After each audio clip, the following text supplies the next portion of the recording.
Hello, everyone joining. It's so fucking cold in my room. I'm pretty sure it's like negative outside right now. My heater does not work that well.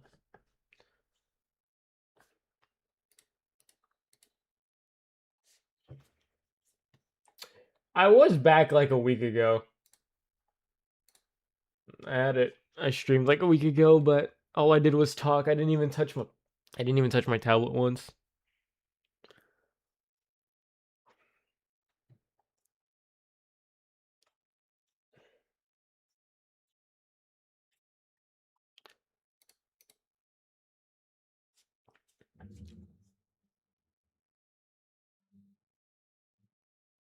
So as I said in the title, today what we're gonna do is last time I posted was fucking 6 months ago. I'm gonna do an in-depth hand tutorial live because, um, so on my Patreon, I have an art course. You should go check it out. Um, my next video was supposed to be about hands, but in the middle of recording it, my PC died. Like it fucking like the SSD just burnt to a crisp for no reason. So I'm going to, um, yeah, and that just kind of killed my motivation. So I'm going to just fucking like just talk about drawing hands just on stream because I feel like that's a lot easier than, I don't know, my motivation for just like re-recording that video is already kind of gone. So I kind of just want to go over just how to do it on on live because I feel like it'd be easier. What is this? What is keyframe sequence? I don't really care. So we are going to go over hands. I'm going to answer any questions you guys might have. So why don't we get started? All right. So let me actually find, a hand reference online. Hand reference. I don't know. Let me just get like a nice little hand that I can reference. Let's do female hands. Honestly, it doesn't really matter what kind of hands you reference. These are 3D models. That doesn't work. I need like an actual real life hand. No way he streams in the same month. I know, kind of crazy, right? I kind of wanted to do it because, I'm like, you know what? I want to stream again. I had fun last time talking about random bullshit. So, if there's any quality problems, let me know. It's really important that I fix those early before, I start talking about something very important. And by very important, I mean hands. I actually should have taken my own references beforehand. Maybe I'll do that. Maybe I'll do like my own reference because I'm definitely not gonna find shit online. Yeah, let's um do a cool hand pose like this. I'll do a default hand pose. I just need one reference picture just to kind of get the idea through. So let me send this to myself on Discord because there's no cool ways of sending shit between each other. And you guys also get to see my POV. Let's see. Save picture. And then we're going to drag this to the screen. Okay, that's my hand. So, hands. Why do you suck at them? And by you, I mean, sorry. I know, I try not to, going off topic for a little bit, a lot of people tend to not like it when I'm a little bit aggressive with my teaching. Just know that most of the time it's just like a little joke. So if I say you're shit, if I say I'm shit, I don't mean it. It's just how it is. Okay, how do you properly proportion the distance between fingers and not make them look like thin bows or thick sausages? All right, so that's gonna be a big part about what I'm gonna be teaching. Let me actually get another hand pose. Let's see. Let's do something. Fuck. Let's do something a little quirky like this. Let's do. Yeah, let me send it again to myself. Download it. While I download this, somebody in my last stream said my hairline was cooked. I just want to tell you, what the fuck were you looking at? Because, like, my hairline is actually fine. Like, my hairline is completely fine. Somebody just said it wasn't, like, it was cooked. I think it's just because I was showing my forehead. Like, look at this shit. Hold up. Like, that is literally normal. That is normal. It's just I have a big forehead, probably. Okay. So I have this good hand pose now. Very nice keyboard. Thank you. It's a old one that my girlfriend gave me like a long time ago. Okay. So let's first talk about... Here, let's make a new illustration so I can put it on the side. Let's do this.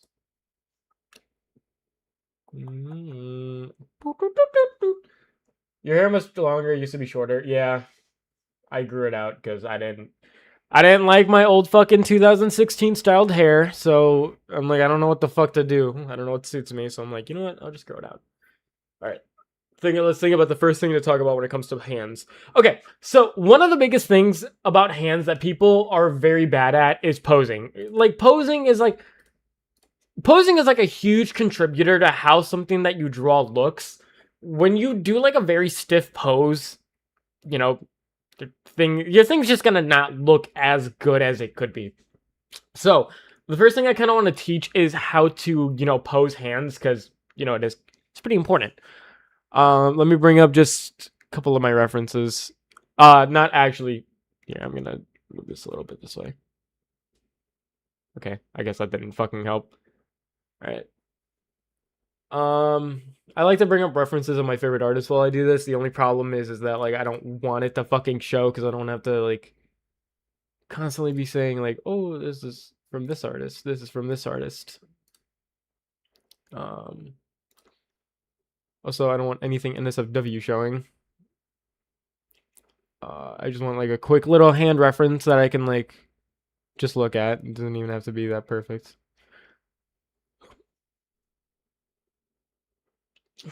You think you might have the same drawing tablet as me? I have a Cintiq 22 HD, I'm pretty sure. It should be in the description. I actually tend to forget what the name of my tablet is. I need to find a quick hand pose real quick. Sorry, reference. Like an actual drawn reference, not like a hand reference. Dude, it is so cold in my room. Let's see if this works. Oh my fucking... See, like, I just got flashbanged NSFW on my second screen. I do not want that fucking showing.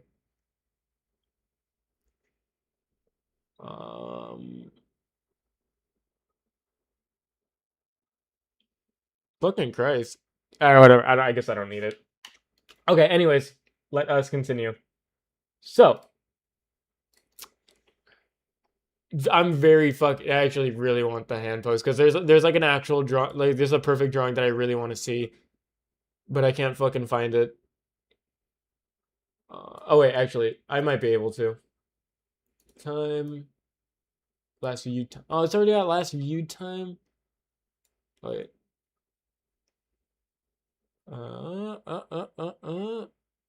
Oh, wait. Here's perfect. That's perfect. Okay, I found it perfect. I remember when you posted yourself next to your OC on Instagram. You took down the post. Well, yeah, it was like a silly ass post. I didn't keep it up for that long. Okay, let's talk about hands. Yeah, I would. So, okay, so the thing about hands is the posing. Okay, so let's talk about 3 things that I always look for in a hand pose. So, first thing is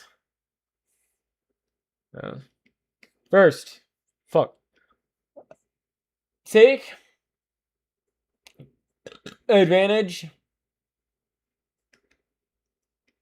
of your 3D environment. And I think I spelled environment wrong. I'm also going to bring up a new tab for illustration. 2, have your fingers follow a arc. It is optional. Well, it's okay. Well, it's kind of optional. Okay, I'll just leave it there as that. And then 3, shape. It's something about shape. How do I word this? Have a clear and satisfying silhouette. And then I'm also going to move my chat over on this side so I can see it.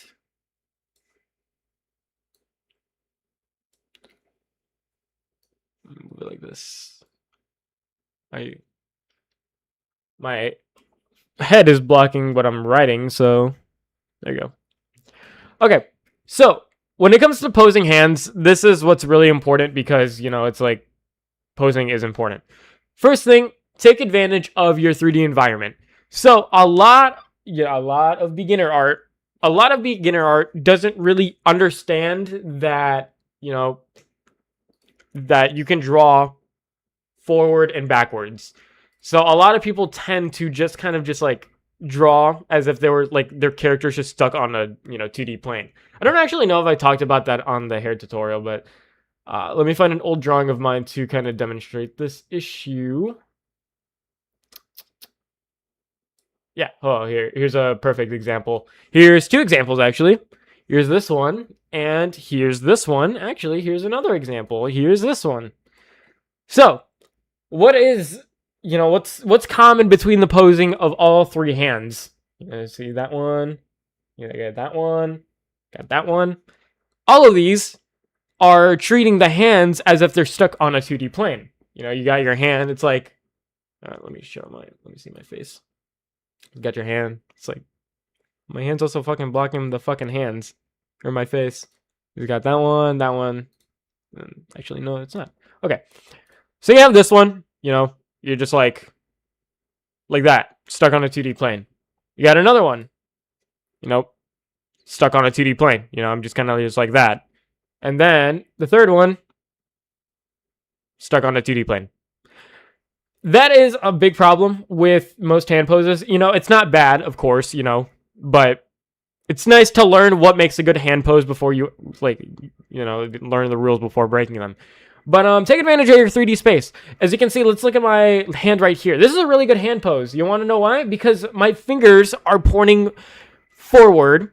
They don't have to just point forward. Like, not all the fingers have to point forward, but some, like, at least have some, you know, fingers take advantage of 3D environment. Even if it's one finger, just have one finger just, like, or, like, even, like, the palm of your hand, just at least, like, have something go forward a little bit. So, let's see how we can improve, you know, this hand pose right here. You know, the default peace sign, to see what I mean. Because it also works to see an example. So instead of, man, fuck you, Jesse. I'm joking. Get a load of this goat. Oh, my bad. I didn't see the goat part. I just saw get a load of this. And just assumed that you insulted me at the end. Okay, so instead of doing something like this, Peter Griffin hand. Okay. Do it like, okay, instead of doing something like this, you know, try to do something that, like, try to point, like, your hands a little bit forward, you know, like something like this. Something like this. You can even do something like, you know, this is pretty interesting. That's actually hurting my hand. You can do something like points backwards. You can do something like this, something like this. I like this. Like, that's nice. Did I do... Actually, I already have, like, an example of a hand pose of a peace sign. I should, actually. Let me bring that up.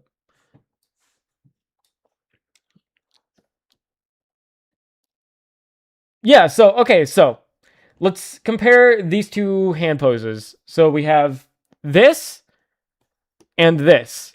And the difference is these fingers, this hand takes advantage of 3D space. There's, fingers going forward. So there's fingers going forward, there's this, and that's it. Well, okay, there's also the thumb, which goes like this. And, that's it. That's really all you need for an interesting hand pose. You need just some fingers that look like they're going forward. If we look at, this hand right here, let me make it a little bit more bolder. If we were to, like, contour the form of it, it's just, there's not much stuff that's taking advantage of 3D space. It's all of these lines, are very just, like, horizontal. But all of these lines right here are very, they're very curved. And by, like, these curved lines, it means that they're, going forward. The same way as, like, if you were to draw a thigh, that's a thigh, and then a thigh going forward is like that. You want a lot of, you don't need a lot of it. You just need some, contour lines that are very round, instead of just having, like, straight, boring lines to contour your hand. And if you need, oh, I keep forgetting my fucking hand, like, my face is blocking it. Maybe I should move my face cam. Move it down here.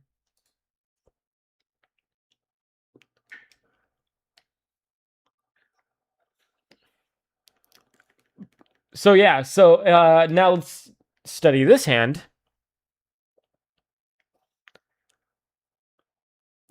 Fuck. Move shit back to where it was. Yeah, the stream VOD will be up. So now let's look at this hand, This hand, there you can see there's a lot of elements going forward. There's this, even the palm is like that. There's this, and then remember, not every finger has to be doing this cool perspective. You can have one finger pointing forward, so like maybe like this, and then the rest could just be normal. But yeah, just take advantage of like 3D space. Have like some of the parts of your hand just like be forward or backwards, and don't have it be just all 2D like this.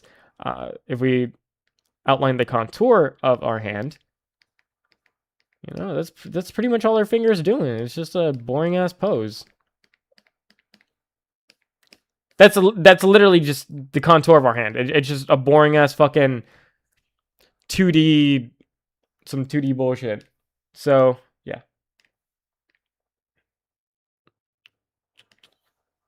If anyone has any questions too, you can always ask in chat.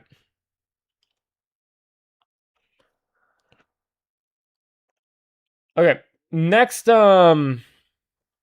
rule is have your fingers follow an arc. Sometimes, your fingers do this naturally, but it's better to kind of like how do I say? Oh shit, I did not mean to do that. A lot, like your fingers will always kind of naturally follow an arc, but like if you actually plan it out and like do it on purpose instead of accidentally drawing it on accident, it's better. I don't know how to word that. That's kind of weirdly worded, but let me bring up an example. Let me actually find a really bad hand that I might have. That's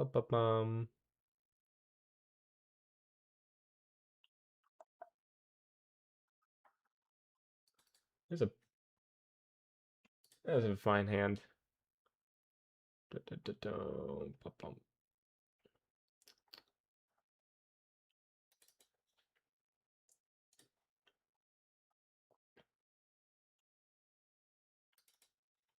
Okay, so your hands are always going to technically follow an arc, but it's better to explicitly, have guidelines to kind of dictate that arc, is what I was trying to say.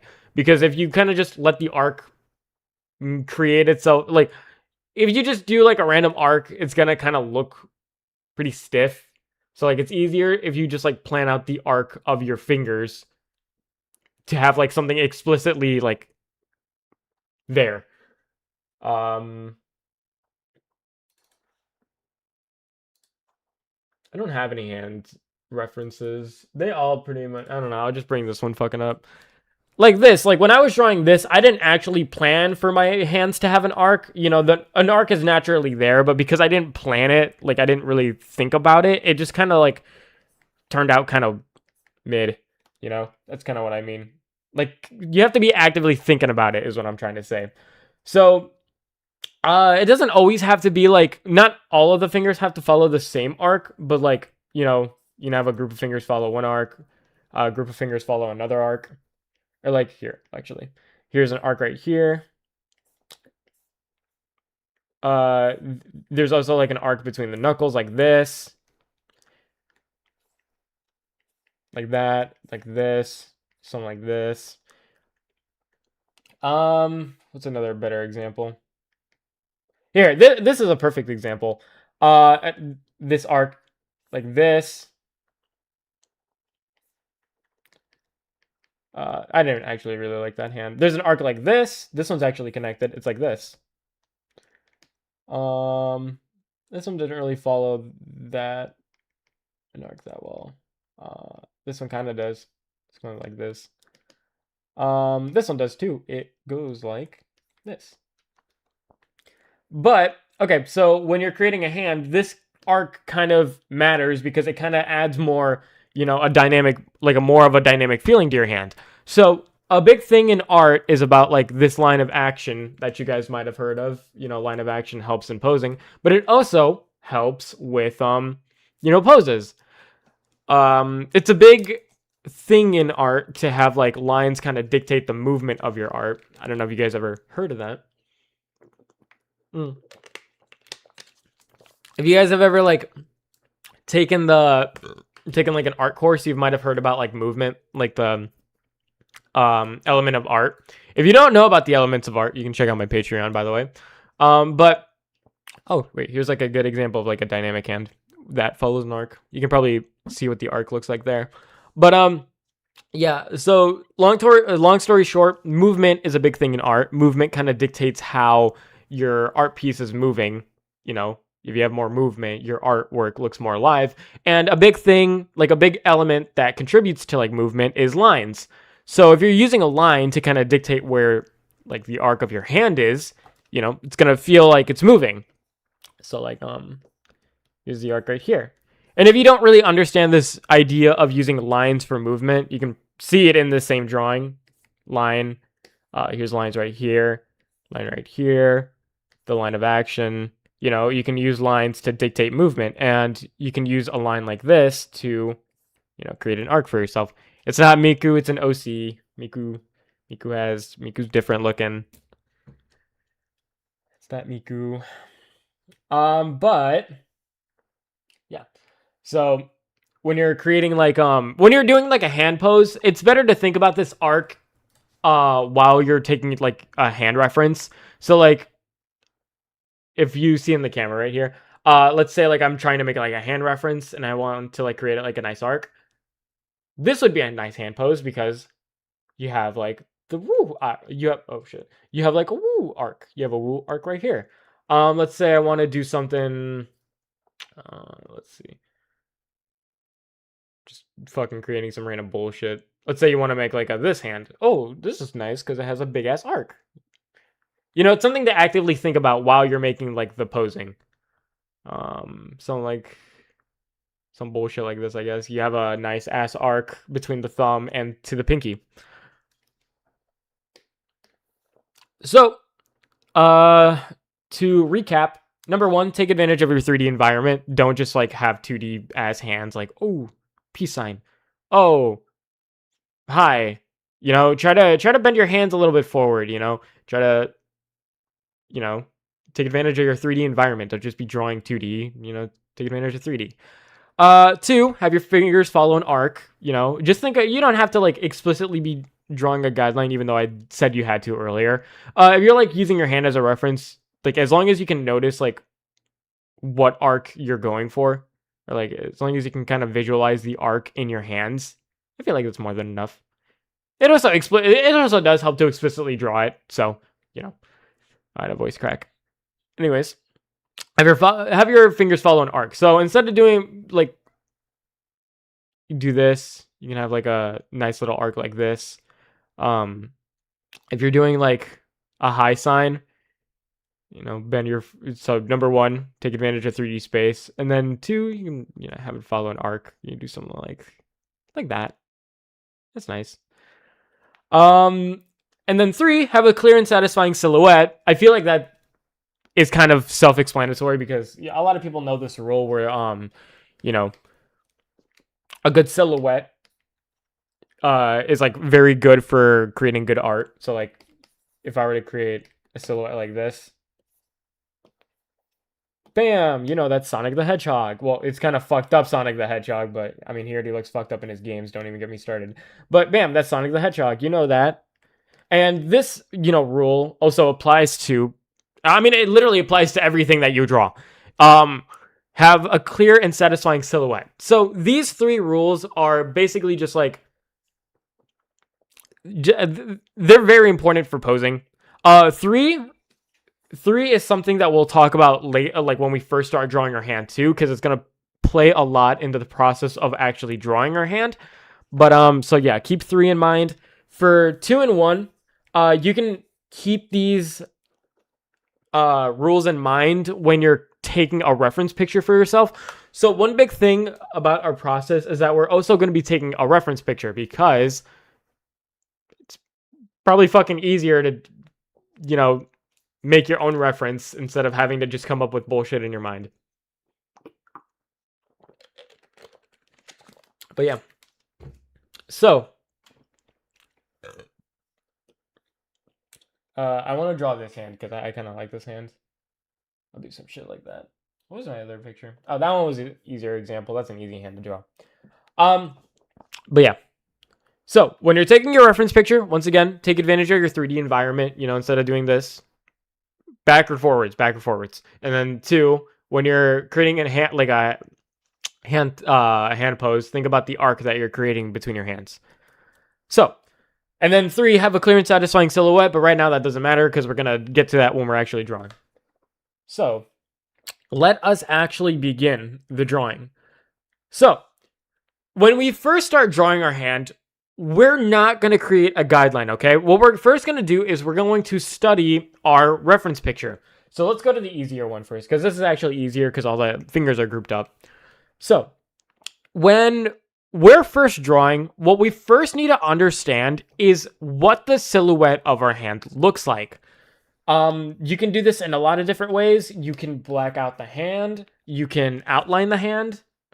Do anything to just understand what the outside of your hand looks like. And the reason we look at the silhouette instead of actually like drawing guidelines for our hands is because when you draw so when we draw the shape, so like let me draw the shape of this hand real quick.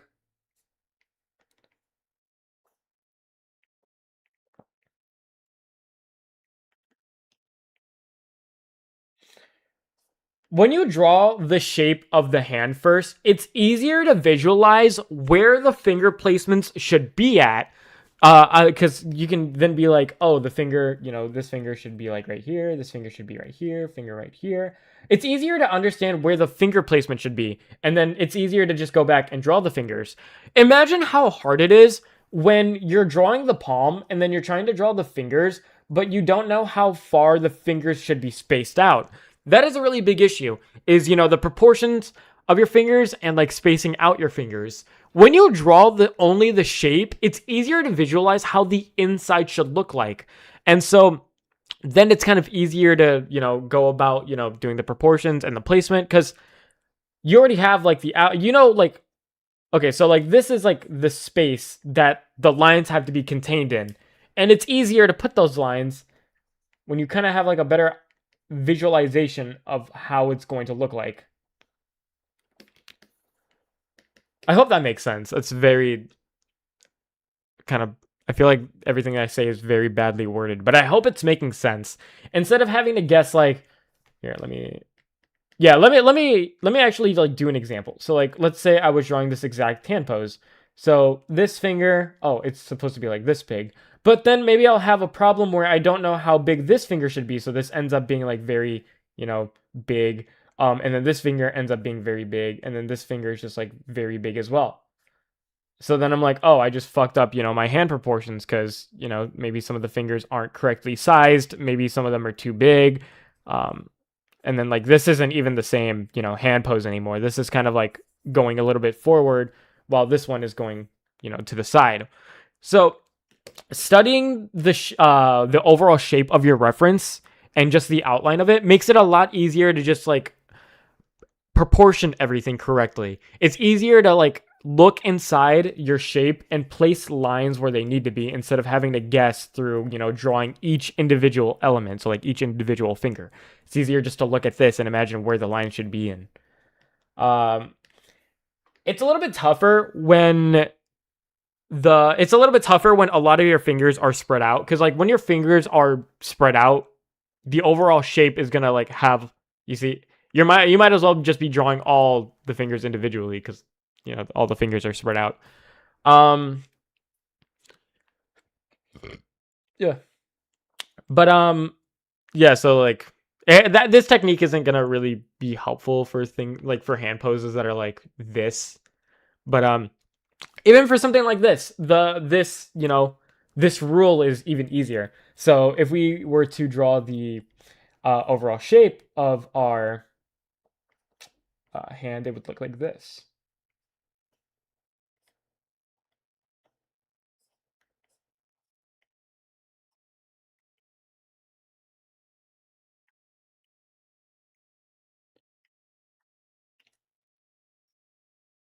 And it's a lot easier to just go back and add more details to something that looks like this, because it's like I said, it's easier to just visualize where, certain hand elements should be going. And if something is fucked up, you can always move it. You just like, oh, let me move this, this way. Let me move this way. Or if you're on pencil, it's easier to adjust it before going back to it. So like it's easier to just go like, oh, this is where this finger should be. This is where this finger should be. And then it's also easier like if you notice like a finger looks fucked up, so like this finger's a little fucked up. This is just like your first sketch too. So like this is just a plan where stuff should be. So, like for me, this is good enough to move on to. So like I could just like add another layer, and then now I kind of mapped out where my finger should be and kind of like their form. I mean, I can visualize their form. If you can't visualize their form, you can add like lines that kind of guide you to how they should be, the form of it. But for me, this is already enough. I could just go back and be like, oh, now I can actually, draw my hand over this thing. Blah, blah, blah, blah. I'm not gonna actually draw this hand out just yet, but you get what I mean, right? This is like basically your first sketch. It allows you to like it allows you to create the overall shape of your hand, and then through doing that, it's easier to visualize where the inner detail should be. And then even if it looks shit like this, you could just go back and just redo it, because now you have all the placement, you have all the form there. All you need to go do is go back and just refine it a little bit. And that we're gonna go through all the intricacies of each body part later. Right now, I'm just kind of going the overall process.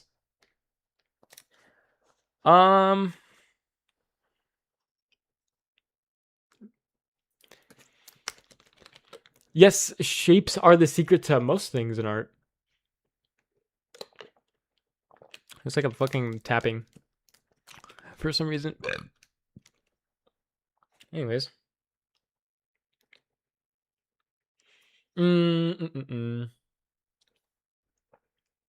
Now, what if you want to draw a hand at a unique angle and can't find a reference for it? You make the reference. That was the point I was making earlier. I don't know if you were here earlier, but I gave 3 rules for a good hand pose, and so these rules are things that you're supposed to be using when you're creating a reference for yourself. There's like whenever I try to look up hand references on Google, there's never anything. So whenever I draw hands, I always take a picture of my hand, because it's just, it could also like just be that I have go to hands for referencing. But I also feel like as like I feel like you can reference any hand, like any hand shape, because even with my hand, I'm able to transform it into like a fucking monster hand or like different body type hands. What's your advice, tips on line art or line weight?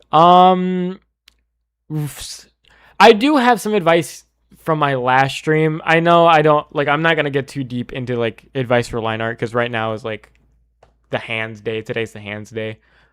Maybe I'll do another video on line art another day. But for right now, it's just I just have to stick to hands because I'm gonna get off track very easily.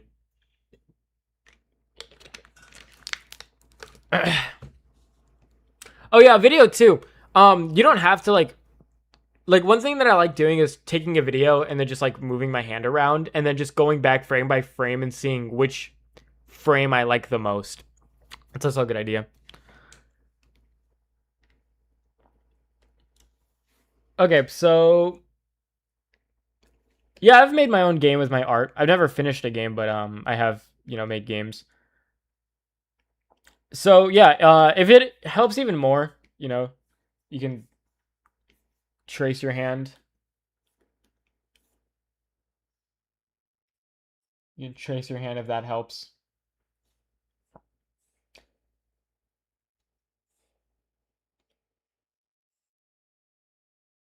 Although, okay, I would only suggest tracing as like if you were like an absolute beginner. So like if you're tracing and like you're an absolute beginner, you can use this traced version of your hand for your canvas. But if you're a little bit more advanced or like a little bit more intermediate, I would suggest actually like looking side by side and drawing it for yourself. So like this.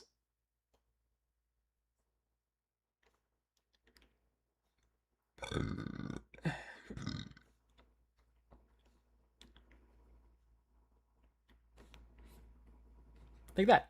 And then if you want any other body types, you can also play around with each line segment. So you can see that when I sketch, I draw like very like line segmenty. It's because each of these like lines represent a certain part of my hand. So if you're if you're doing something like this, like I am, if you want like a more baby hand, let's say you have a baby hand, baby hands are fat, you can kind of like make these lines a little bit more arced. So like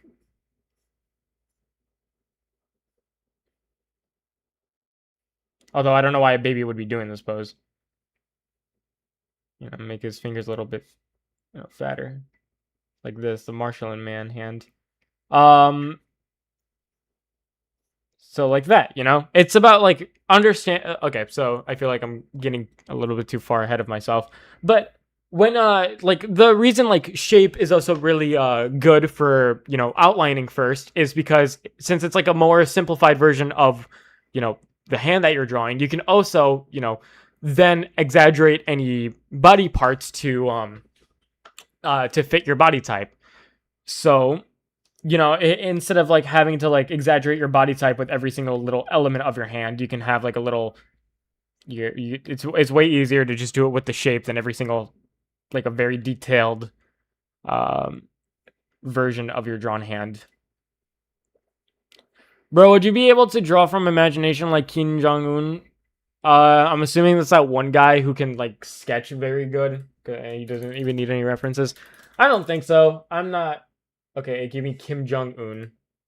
You might have spelled his name wrong. Guy who can draw from memory.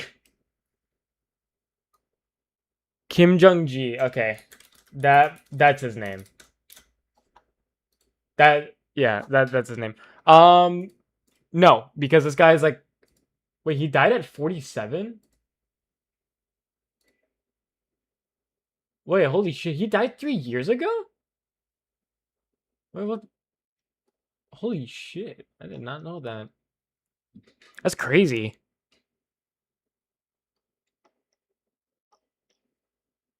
Wait, how did... Oh, he just suddenly passed away. That's sad. I didn't... That's sad. Dude was young. That's sad. But no, I would never be able to. I'm assuming this guy went to art school.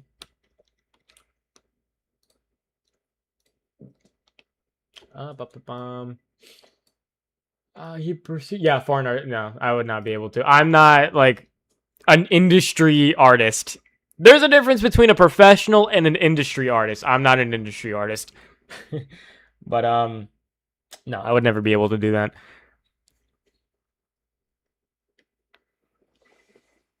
But yeah, so just starting off with the overall shape of your art, you can do a lot of shit with that. You can, you know, it's easier to draw everything inside. You can exaggerate certain body features. So like, let's bring up that old shit from earlier. Let's say I wanted longer, you know, fingers. You could just fucking actually make like the fingers longer, like that. If you're on pencil, you would be doing that on the spot instead of using a liquify tool like I am. You can exaggerate each like line that you create for yourself to be fatter, so you can make like a baby hand. There's just like a lot of pros to just starting off with the shape first. Then you could just skip all that bullshit of oh, what you want first is, you know, a shape like this. This like doing this is still useful because when you create shapes, it's easier to understand the form of your what you're drawing. But when you have a reference picture, you already kind of have that form in the picture and you're kind of just copying that picture, so you already know where the form is if you have the reference picture. But if you're drawing, you know, a hand from memory, you know, it's still probably useful to understand how to draw a hand from just guidelines, because it also helps you when you're creating the when you're copying from a reference picture. If you don't understand something quite that much, you can kind of just like use guidelines to help you understand the form of the finger. But yeah. So, next thing that I wanted to talk about is I wanted to go over actually drawing each individual finger, cuz like I taught you how to draw a hand from a reference, but there's certain things to each body part that you got to kind of understand, like what does each finger's form look like? What does the palm's form look like? Blah blah blah blah. So, I want to start with the finger, cuz the finger, like I like to just draw random fingers cuz they're actually pretty fun to draw. So, what does a normal finger look like? And by normal, that could mean a lot of different things. And by normal, I just mean my finger, because I'm looking at my finger right now. So, when you draw a finger, a lot of people tend to draw fingers like, just like, you know, oh, it's a finger. But fingers actually do have like very intricate curves to them. So, my finger, and I don't doubt like many other people's fingers, this is what my fingers do. My fingers have a curve like this. They curve on the inside, and then they bump, and then they curve on the outside. And then it's my nail. So, it's very important to understand the intricate curves of a finger. If you really want to simplify this, it's basically just like 2C curves like this, a bump, and then 2C curves like this, if you really want to simplify it. This is just head on, by the way. This isn't for all angles. But these intricacies are also very important for having a natural looking finger, or like, yeah, natural looking hand, is to understand like the different curves of each finger. So, I don't really know the way, how do beginners draw hands? How do they draw fingers? I gotta look at my old portfolio. But do you have any hands that look like this? All right, well, for me, I guess my hands just look like a whole lot of bullshit, so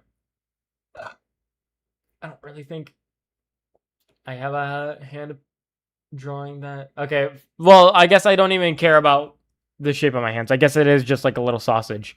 So a lot of people tend to draw their fingers like sausages, but there's intricacies to them. When you're drawing a finger straight on like this, there's two, it's like two curves like this. A bump and then curves like this. That's like a quote unquote normal hand. Normal relative to me, because that's what my finger looks like. And that's with actually all the fingers. The pinky, my pinky's a little bent actually. My pinky's like this. My pinky has like,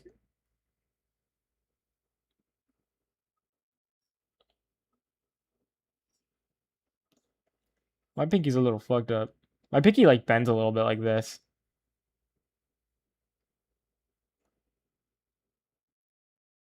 That's weird.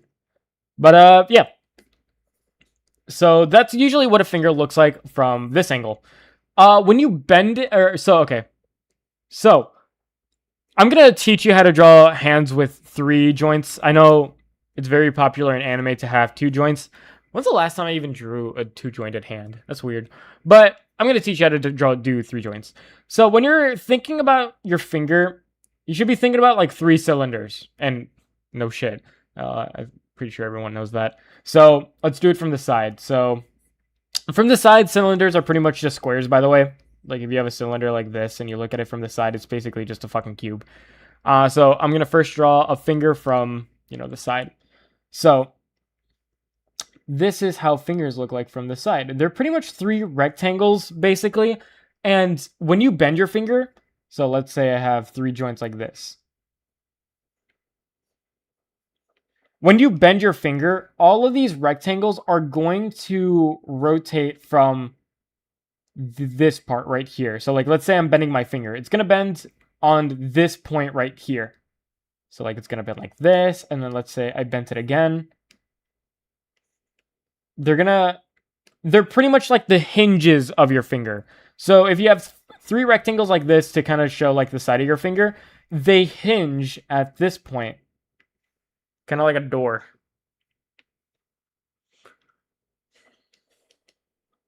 So if I were to decrease the opacity,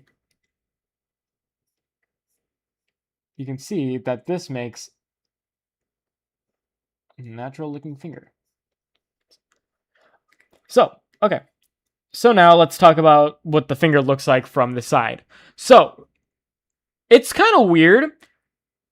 From straightforward, you have a lot of curves like this, but your finger actually is kind of like, your finger like protrudes out like this when you're drawing it from the side. So, I keep saying so a lot. I just am realizing that. When you're drawing a finger from the side like this, the curves that you're going to want to do is for the top part, you're going to want to curve your lines a little bit in and then bump and then in, bump and then in. So you can see that I have a lot of C curves that go inward, a C curve that goes outward, a C curve that goes inward, outward, inward. That's pretty much the pattern for the top part of your finger when you're drawing it from the side. Now, from the inside part, you're going to want to draw it like this. So you're going to want to draw it to where it goes out. Kind of like this. So I guess it's pretty much like the same exact curves as the outer part for the inner part. And then you could draw your nail. And then if you feel like, the proportions are a little bit whack, you can always move it a little bit. But yeah, it's pretty much like the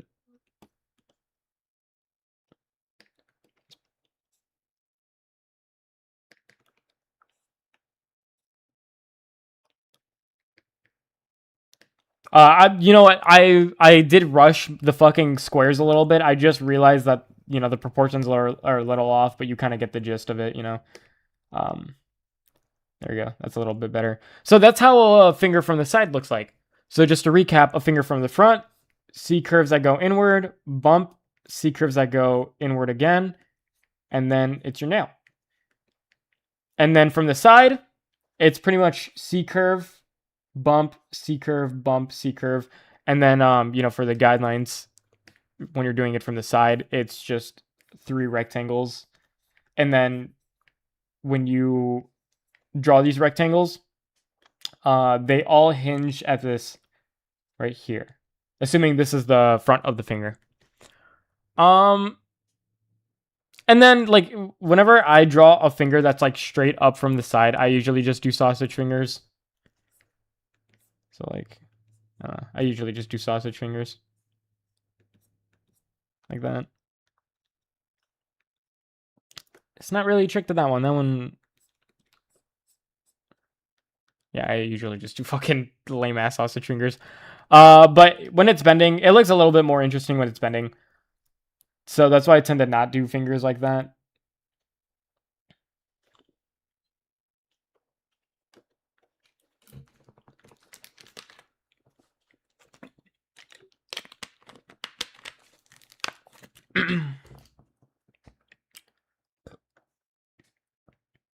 What else? From the front side. Now let's talk about like a little bit of perspective.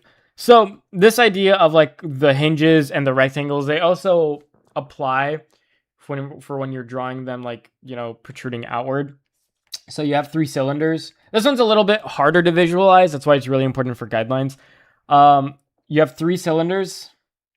So I want this cylinder to go forward like this. Let's erase it, this part. Then you have another cylinder. Let's say this one goes, you know, down. And this one goes down like this.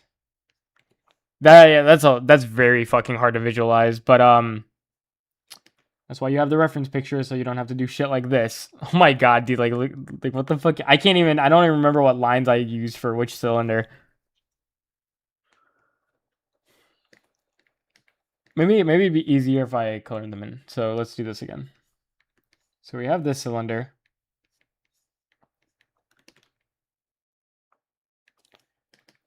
Then we have this cylinder.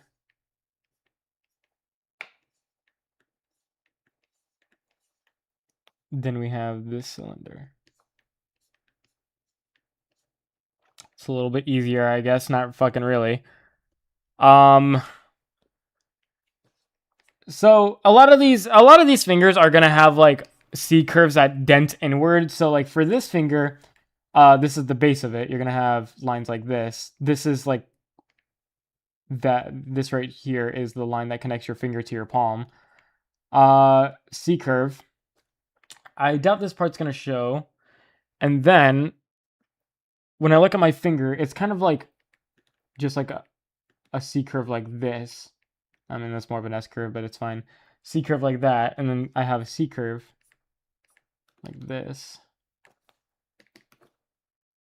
And then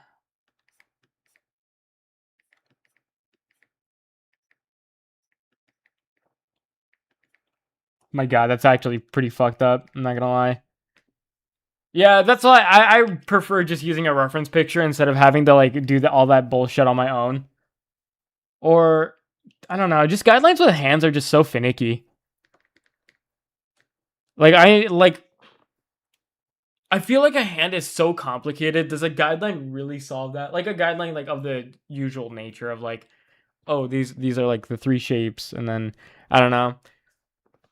Let me look up some hand guidelines. What do people do? Like, dude, like none of these guidelines work. It's like that. Like the hand is so finicky. That's kind of like why you need to kind of reverse engineer it in a way from like a reference picture.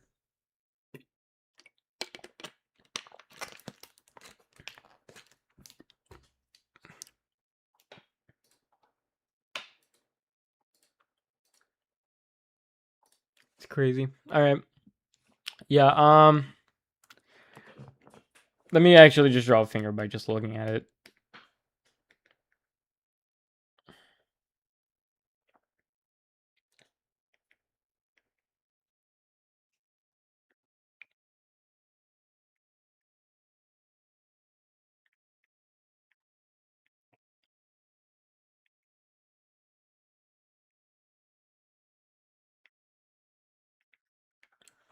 Okay. So, hold up. This part's kind of looking.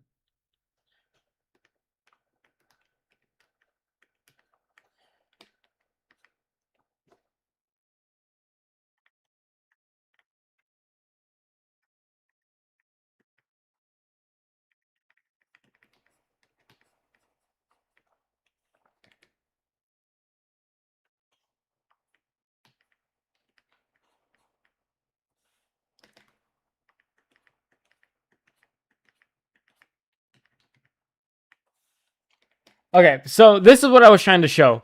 So when you have a finger bending forward, you can kind of see the 3 cylinders, you know? There's a cylinder right here. Oh, that's police. There's a cylinder right here. There's a cylinder right here. It's very hard to draw the cylinders and then draw your finger on top of it. I don't even think it's like a fucking practical thing to do. And then you have your finger right here. And it's very important that, you know, you have these lines. So like these lines. So like this one's like sticking forward, and this one's like this, and then this one's like this. It's very important to have these lines because these kind of these lines emphasize the cylindrical, nature of your hands. This is when your fingers like bending forward, by the way. So like, let me draw the outer shape of my hand first, because maybe I should just take my own advice and do the outline first. So like when you're okay, so this is a really fucked up finger, but like let's say I'm drawing my finger like it's bending forward. It's very important to have this line right here, and then this line right here, because this shows that it's bending forward. Without this line, it would kind of look weird. And you got to make sure it's kind of like following, kind of like a, like like a part of a circle, like this, because it's kind of like showing that form of the cylinder.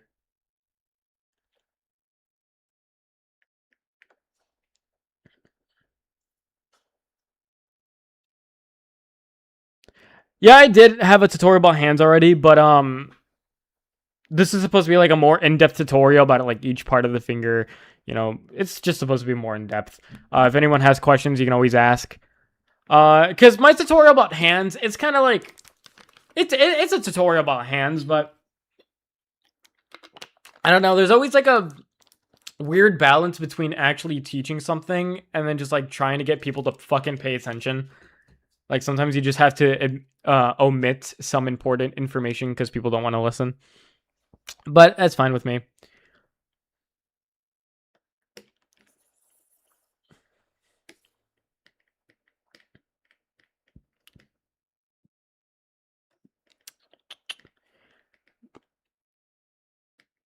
The thumb is kind of weird, like, since it doesn't really follow the same shape as other hands. Let me find a reference for a thumb that isn't fucking where the girl isn't fucking naked.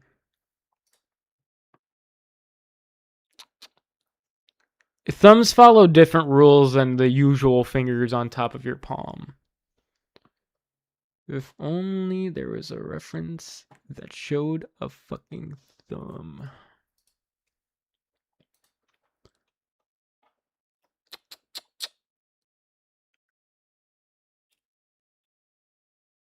I mean, I hope this doesn't show on my computer screen.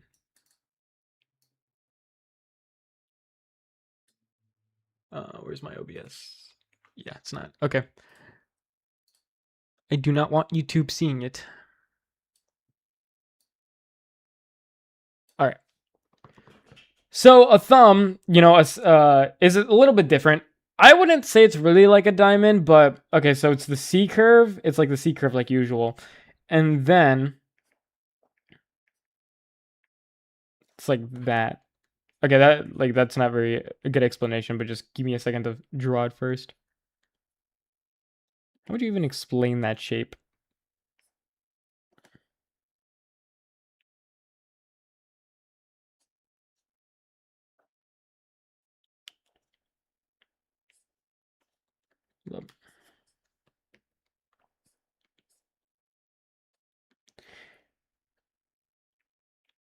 So the shape of a thumb is kind of like this, if I were to simplify it into very simple lines.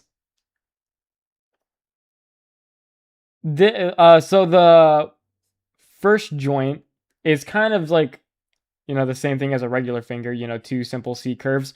But then it kind of like, it's like an arc and then like a bigger arc like this. I wouldn't know what to call this kind of shape, but it's kind of like this shape. So that's how you should kind of be like a, I don't even know how would I call this shape? Like a half oval, I guess. But the top also indents. So like the thumb is kind of like a half oval where the half part also indents. So when you draw like a finger forward, you gotta keep like that shape in mind of like a half oval.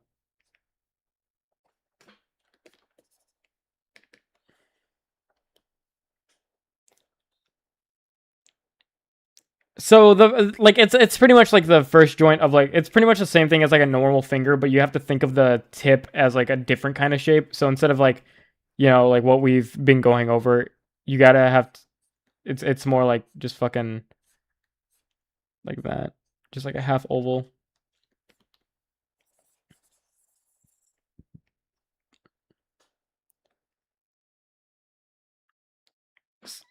So like I'm trying to say, pretty much like it's important to understand the intricacies of each like little finger. Just like, oh, when I draw a finger, I gotta pay attention to like the intricacies of the line when I'm drawing a finger, because it makes the hand look a lot more natural, and it also kind of furthers your understanding of your own reference. Like if I were to look at my own reference, like I can see a lot of the patterns that I usually draw in my own hand. So, you have the line that indents right here of my finger, the line that also goes out on my finger here. You have this line that indents, this line that kind of pudges out. It allows you to see like the lines of your own fingers a lot easier when you're trying to like replicate it. Um, so yeah. Oh, I'm only looking at Top Shot. That's weird. Okay. If anyone has any questions about my shitty ass explanation.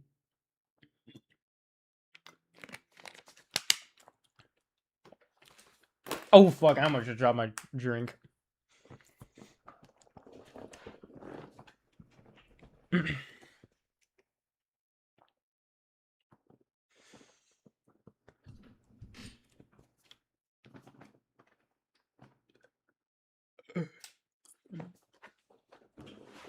Another thing I also like doing with hands, this is really like based on your art style, is when I draw lines, I'm pretty sure I've already said this in the tutorial.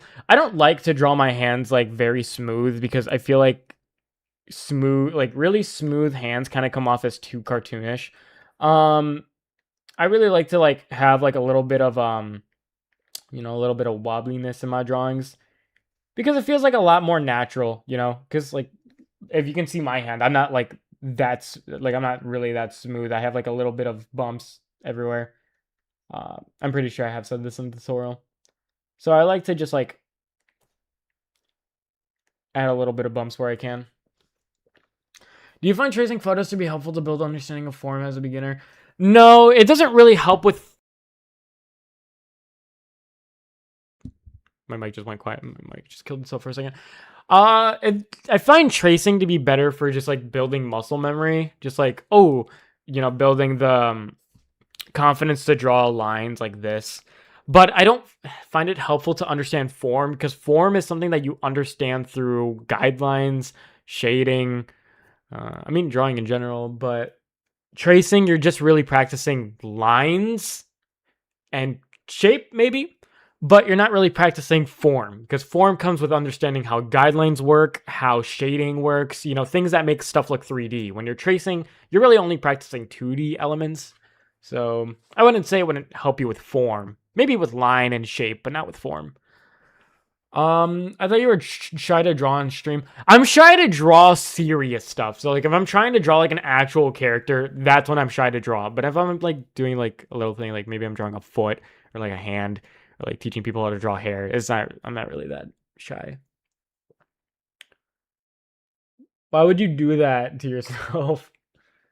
I got a low grade in my last exam because I was watching your stream. Why would you fuck yourself over like that?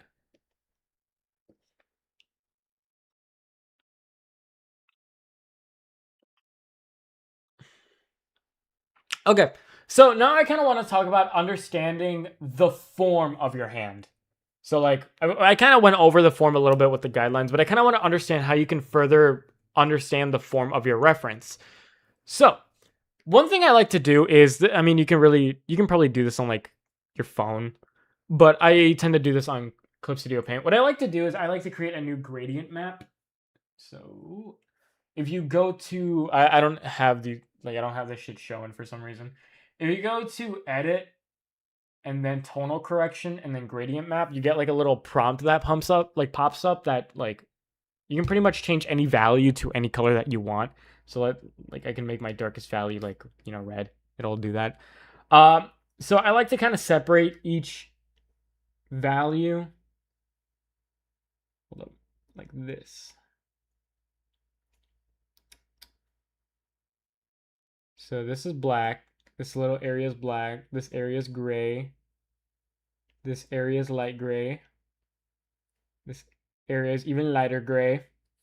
But what this does is that it kind of separates a lot of the values in your hand. You can kind of edit this to, you know, not look as fucked. Why is it? It's not working that well with this drawing. It's weird.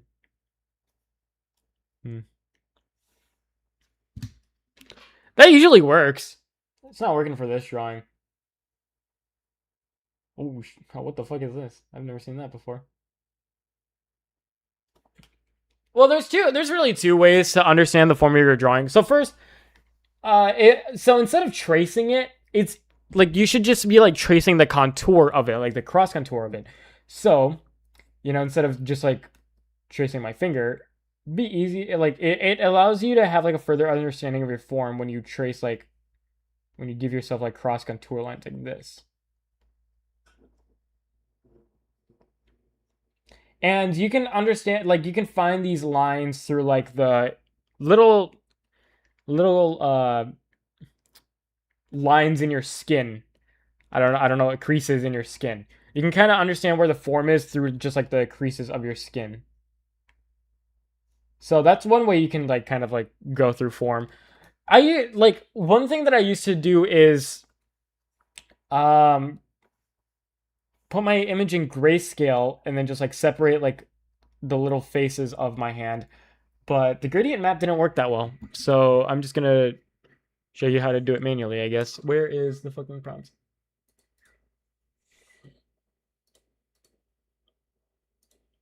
New correction layer, saturation, and then turn all the saturation all the way low. So I don't have to deal with the bullshit color. Okay, so one thing that I like to do is, you know, go through each value and just kind of block it out. So you got this value over here. I got this value. It should be darker. Over here, got this value.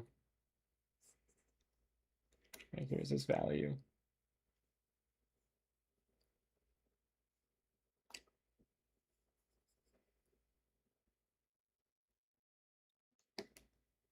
I don't usually do this. This is just like an easier way of visualizing like where your form is.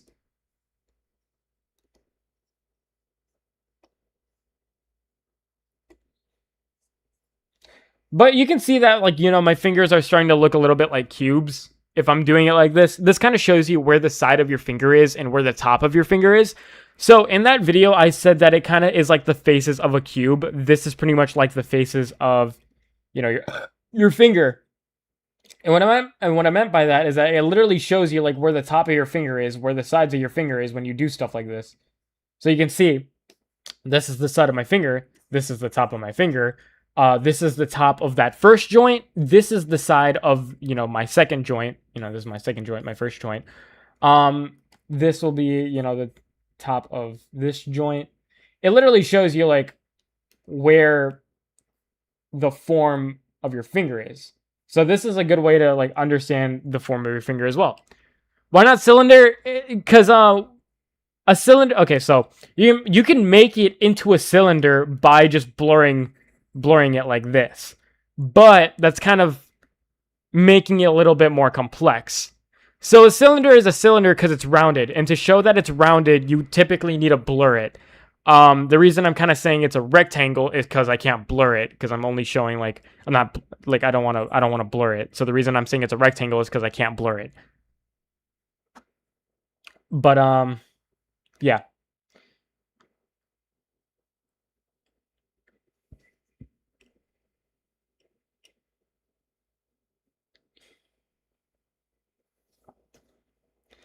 So this is also really useful for shading, because like let's say this is me like copying that shaded, or like this is me like shading my hand. I could just copy these shapes onto, you know, the hand that I'm drawing, and then just blur it, and then it'll look more natural. What's your thoughts on using those posable hands for practice? Posable, like, hold up, like this shit?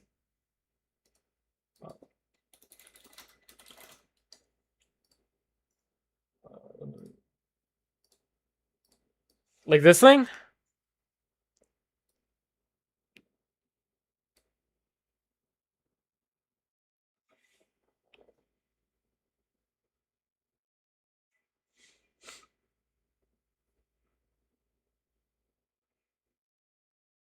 I think it's pretty useless because you have a hand and it's easier to move. Like imagine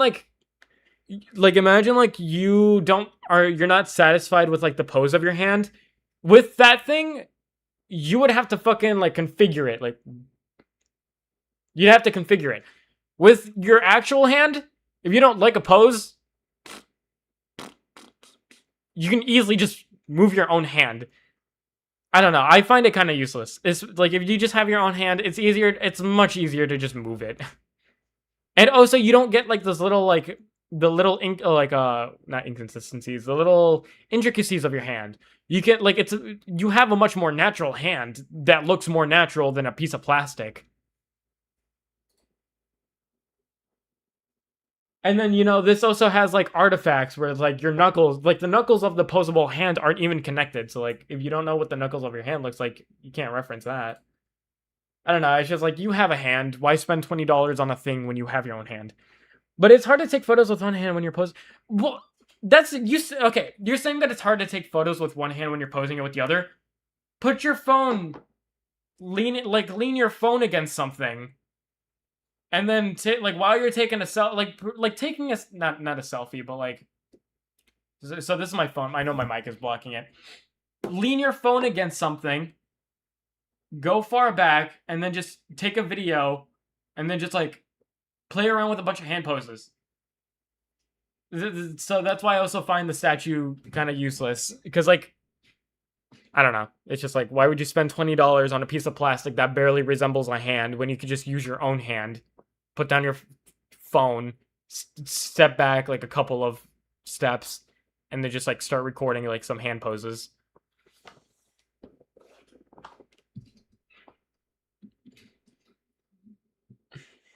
Yeah, sometimes I use my girlfriend's hand. Sometimes I'll use my girlfriend's hand if I don't like my own hand. Because, I have a man hand. I have a fucking man hand. So I like my hand looks a little bit different than my not a little bit different. My hand looks very different from my girlfriend's hand. So if I don't like the way my hand looks, sometimes I can use my hand, but if I don't like the way my hand is like looking at a certain angle, sometimes I'll use my girlfriend's hand. You have a lot of resources. Like you don't have to be like even with clothing. A lot of people like to look at like references for folds for like online. Use your own clothes. Like you use your own clothes. Like my girlfriend has a sweater that I reference. I literally have a picture of her sweater and I'm referencing that sweater for my newest drawing because why would I look like it's easier just to make my own reference instead of looking up shit online because it's super hard to look up shit online. Like I use I use art references for when I'm trying to like do something in a certain art style. But if I need a reference for something like physics-wise, or like anatomy-wise, or like physics-wise, so like, clothes wrinkles, or, a hand pose, I'll just use stuff in real life. Yeah, but you have to get a girlfriend for that, which is obviously impossible. True. I mean, yeah, you got a mom. Everyone's got a mom. You got a mom, if you have a sister, if you have a neighbor, you just ask your neighbor, yo, can I borrow your hand real quick? And get a restraining order.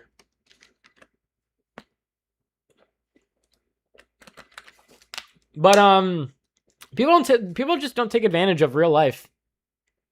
Real life is very helpful for referencing shit. Probably not anime hair, because anime hair is not really that realistic. See, that's why you would use a reference for drawing. That's why you would use it like an actual drawn reference for hair, because like hair is like that's not how hair works in real life. But yeah, people just don't take advantage of real life shit. Oh, there's my shitty ass hand. But yeah, let's actually draw this hand. Why don't we continue actually drawing this hand? So first things first, like I said, first take a reference picture. Make sure you're taking advantage of 3D space. The way I'm using 3D space here is this finger's pointing like back. This finger's pointing more up. This finger's pointing like this way. Like you can tell that this finger's going like back towards like away from the camera. And it's also hiding behind this finger right here. And then this finger's hiding behind this finger right here. So obviously there's a use of 3D space. Now there's an arc. You can probably clearly see where the arc is. The arc is like this. You can like there's also like a line of action, you could say, of the hand going like this. You could also consider this kind of like an arc. And there's the thumb that's doing its own shit, but that don't really matter. So, and then it has a nice shape. I like the shape. Like a satisfying shape is really just subjective. It really just depends on what you like. If you don't really understand what makes a good shape, in my opinion, like I always say, is like a shape where you can understand its 3D form solely through the shape. So like if I were to get a silhouette of a character, could I see their form in that silhouette? Anyways, let's continue drawing. So let us start drawing this hand. So we have this. Oh, got this part. And then this goes to our finger right here. Then this goes up like this. Then we have our finger like that. Then we have a finger like this.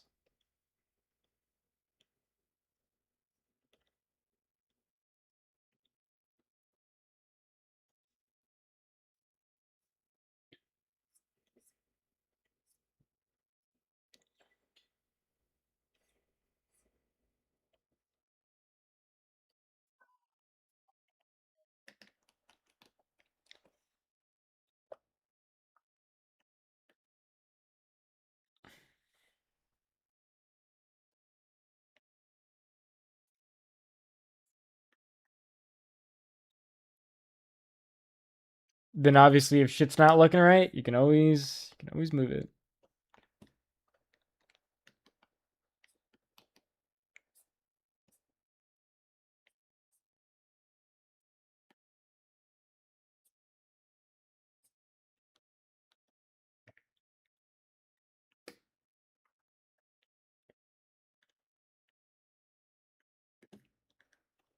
I got a pretty fucking long ass thumb. Is this usually how like long thumbs are?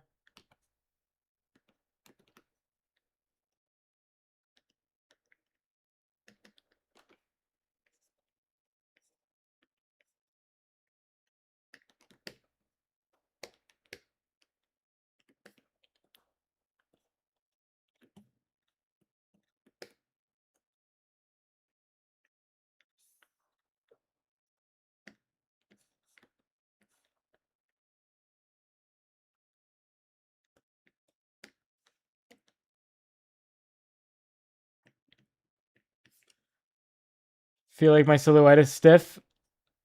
It probably is. Especially because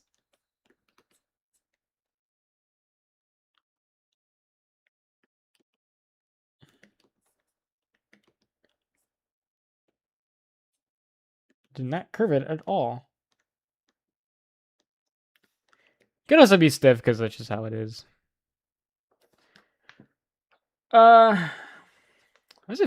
It's weird. It's like maybe the orientation's different.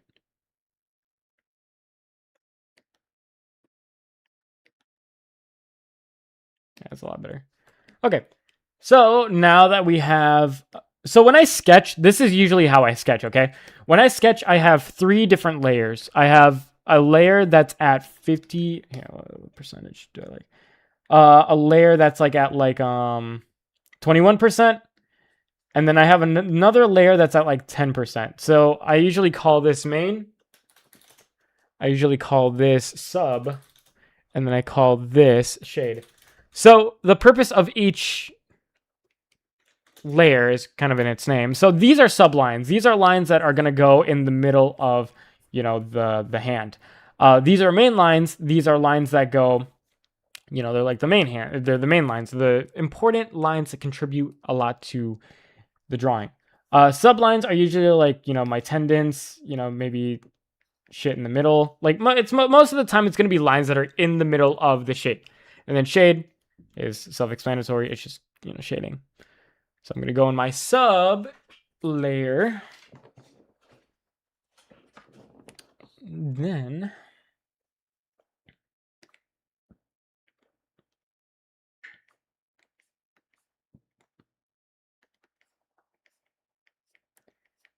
just draw the little lines that I see.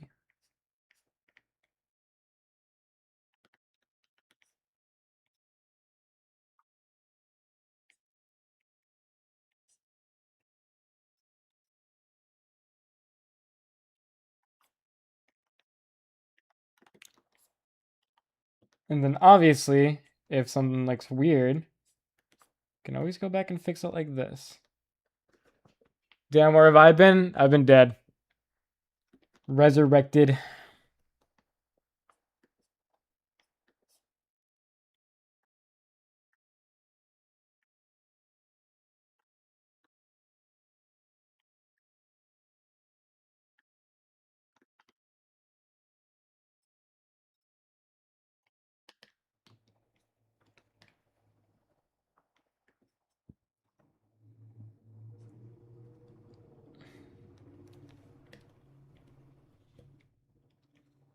And then remember, this is only my first sketch. We're going to do another sketch, obviously, so we can, you know, because now that we have like the posing down, these are tendons.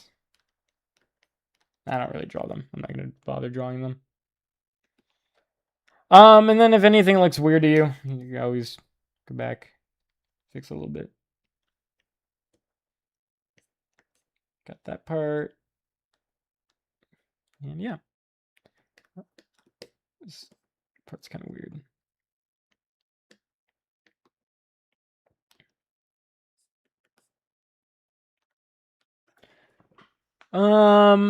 Maybe I'm gonna make this a little bit. Yeah, this is a sketch. It's just the first sketch out of 50.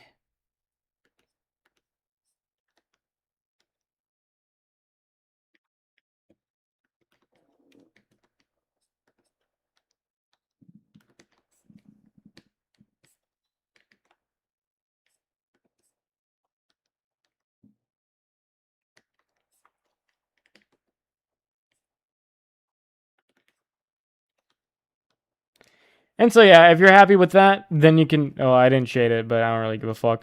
And then once you got that, you know, this is just the first sketch. So we're gonna name that one.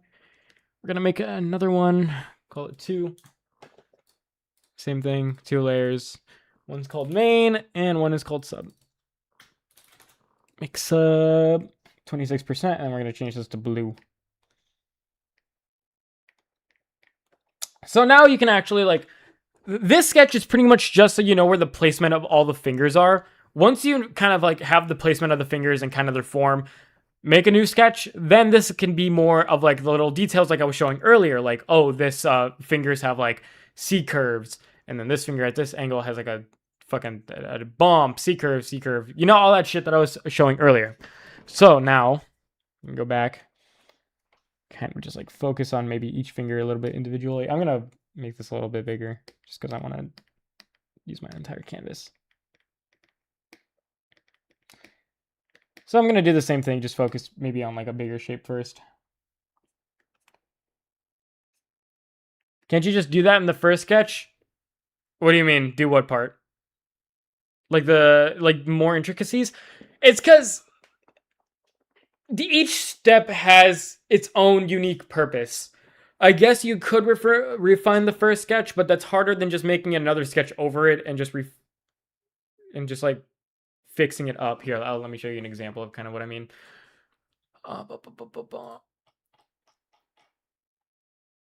Third sketch. So here's a current drawing that I'm doing.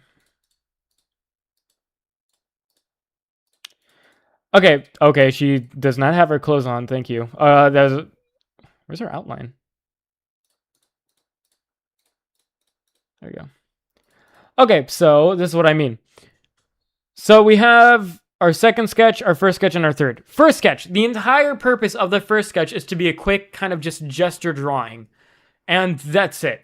If I were to like put all the details on here already, I mean, I guess you could, but it'd be harder to just like erase all the shit that I didn't need. So like, let's say I was adding in more details.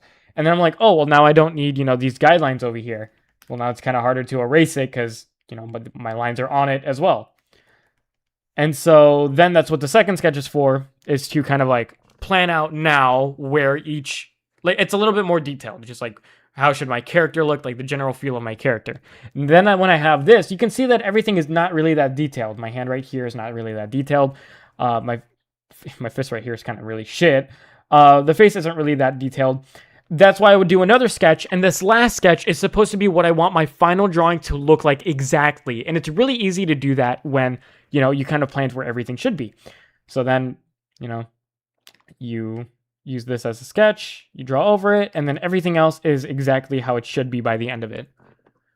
I mean, I normally just block the shape completely and then use only one messy sketch when I just clean up a little. I mean, it also, everyone has their own process. I like to follow kind of like a strict, this step is for this, or how do I say it? I like to follow just like a strict separated process. This first sketch, just a gesture drawing. This second sketch, just to understand where everything should be. This third sketch is what I want my final drawing to exactly look like. Yeah, like this guy said, like Jerry said, building on top of sketch layers makes refinement easier, in my opinion. Yeah, because when you're refining it, it's very easy to get messy. And so I do everything on just like a separate layer. Cause like if I have to, like I said, like imagine this was on the same, let me take off the color. Well, I can't really show her bra, can I? Just as like a hypothetical, imagine these two things were on the same layer. Okay. Then, it'd be really hard to erase the lines that I don't need. And it makes it very hard to just like see where the refined lines are. Like this is really messy. Like imagine this was on the same layer and then like I have to do line art over it. It just makes it easier to see if I just have it on separate layers. And then you can see this is exactly what I want my drawing to look like because that's what the line art looks like. Also, look at this. Look at the line art. I'm improving. Look at this shirt. The shirt, peak line art. But that's all I got. And her legs. I still need to refine some stuff in this drawing. So like, obviously, so what I want to do is add more detail in the hair and then fix the skirt physics. I just tell myself I'll fix whatever thing's in the render, then I'll do that while crying a little. See, okay. I used to do that. Don't do that. That's the reason why you're crying a little bit. Because when you're fixing stuff later in your drawing, it's going to be 2 times as harder because you're doing 2 things at the same time.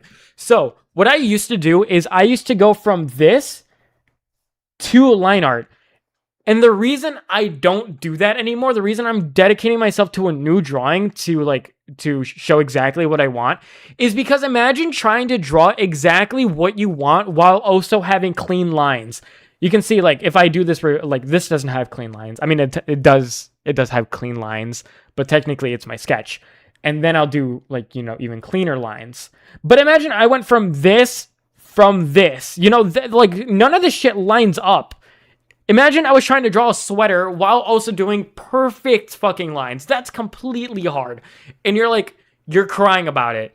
Or like I would cry about it. Because like that shit's fucking hard. That's why you just need to like take your time in each step and then make sure each step fulfills its purpose. Oh, I don't do line art though? Oh. I mean, it's still like the same idea applies. I'll fix whatever things in the render. And then, you might as well just fix it in the sketch because that's going to make, render easier or like rendering easier. Even if you don't do line art, like I said, the same idea applies. You draw skirts better than me. I mean, the skirt isn't that bad. It just doesn't look like I want it to. So I need to, I need to go back and fix it. I like to doing this.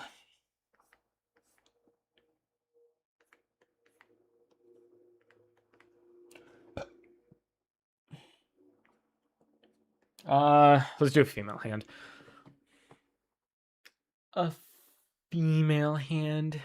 I really hope none of these pictures are showing up on the second screen. Okay. Because this is all fucking NSFW, because that's all this artist draws. And so I can never show anything safe for work on stream. Just give me a hand, bro. Give me a hand.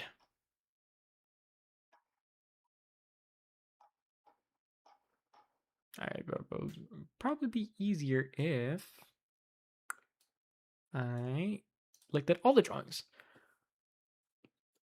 Second hand, so I'm watching. Welcome. Welcome to the hand stream.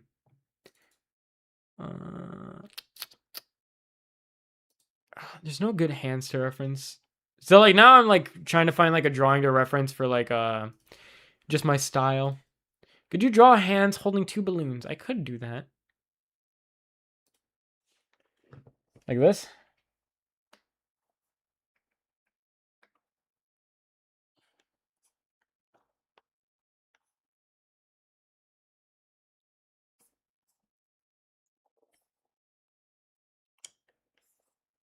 Man, hand holding 2 balloons.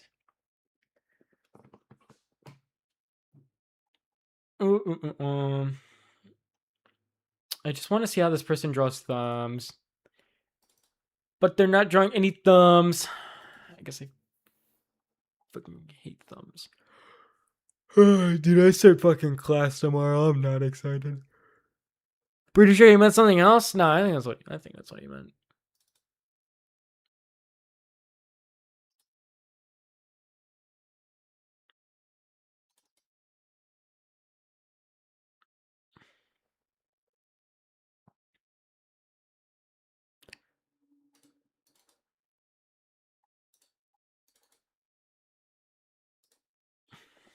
How do you get good at fingers and hands? I watched your video last time, but I kind of forgot. I go earlier in the video, and then I show how to specifically draw like fingers, like what kind of curves you need for each little finger.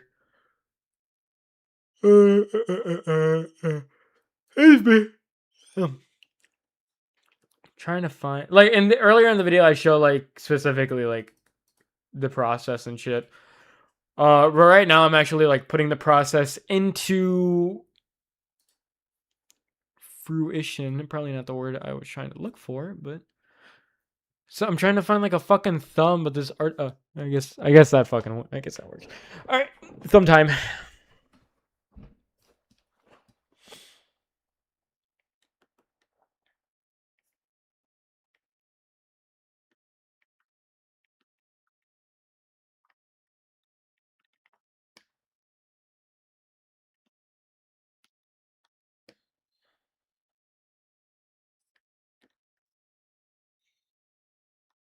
No, it doesn't really help that much.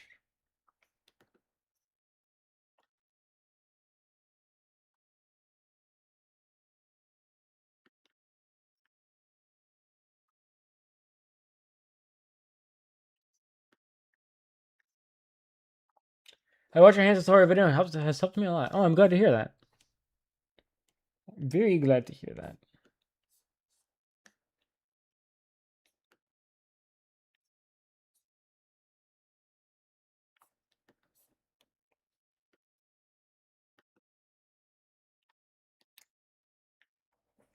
Oh, fuck, man. I'm sad. I literally did nothing my winter break. Literally did nothing of value. All I did was play Marvel Rivals and fucking. That's it. That is it. And now I have to start class for another bullshit ass 6 months tomorrow.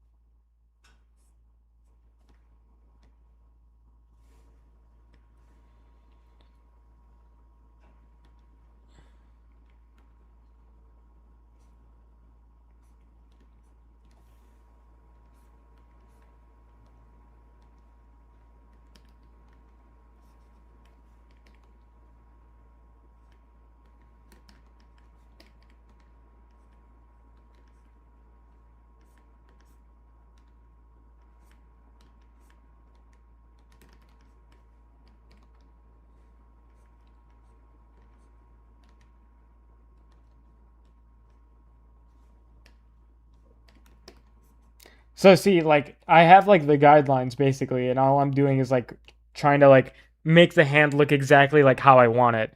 So like I don't have to struggle with figuring out where the thumb placement is and then like all this other bullshit. I can just solely focus on how I actually want my thumb to be looking like in like the line art.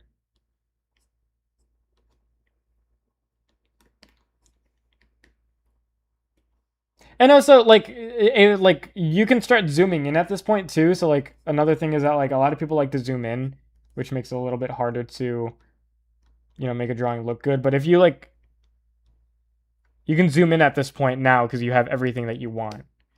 So you can zoom in now.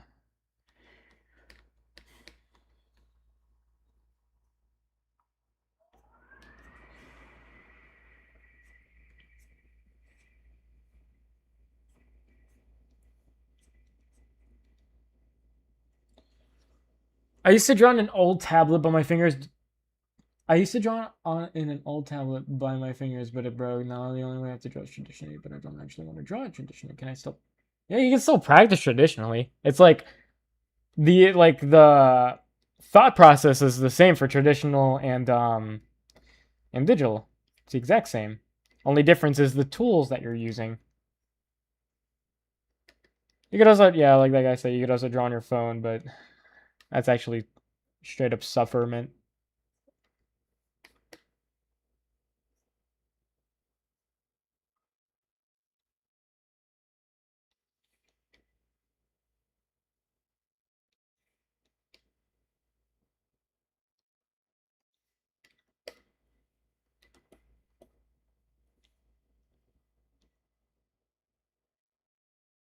I want these to be a little bit more stylized.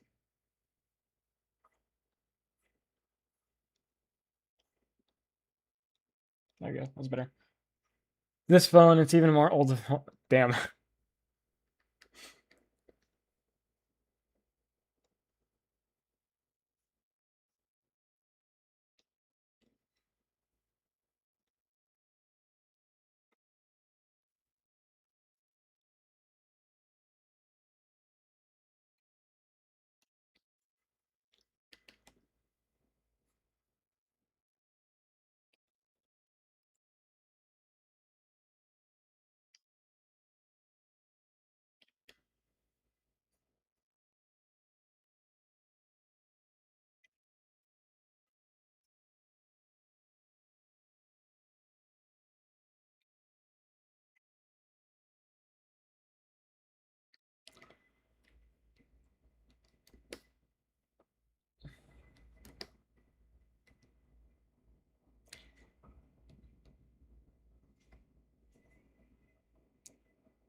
Okay, well, I'm satisfied with that. I don't really want to take too long in being a perfectionist. I am satisfied with this. So now that I have my actual sketch and this is what I want my line art to look like, it's also really easy to then see like if the shape is good by just removing the main. So I like that and I like this. So I'm gonna hold up. Come on.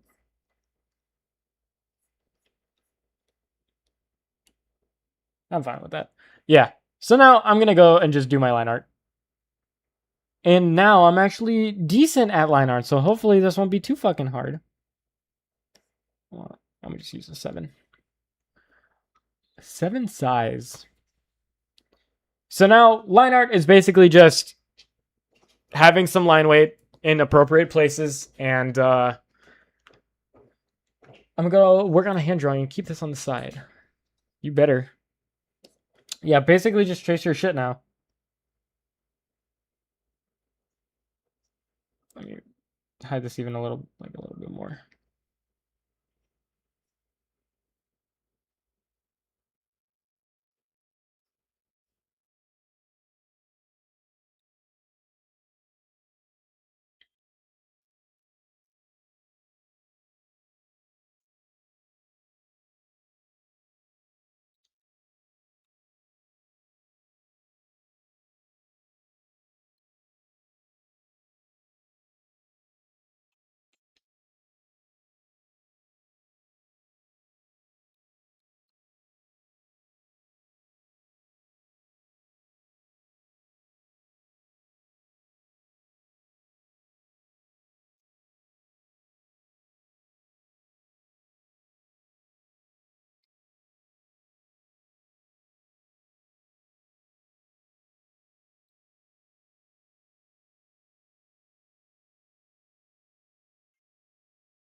Oh wait, I'm stupid. That's not okay. I probably need to fix that. I thought this was this side.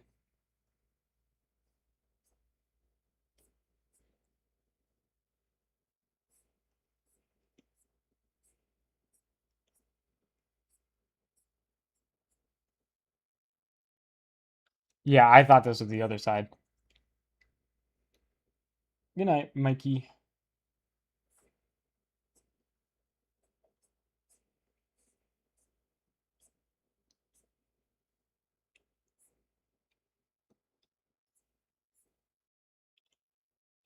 Your pen is dead?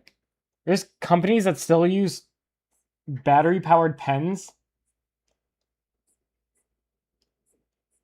Oh, unless you use like an iPad. I think iPads still use battery powered pens, which I don't understand.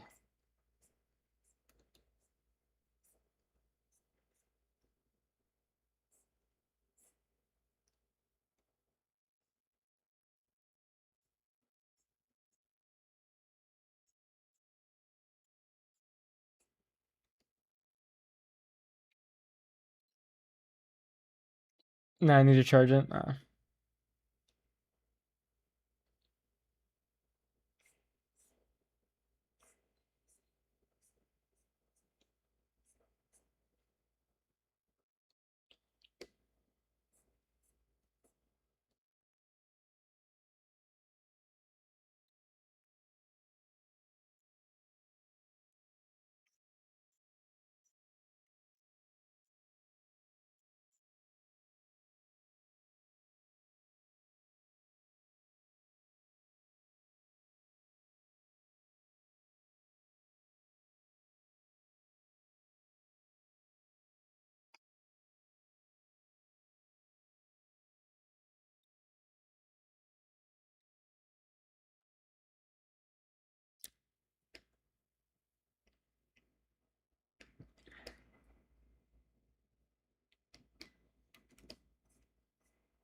It's too quiet? My bad.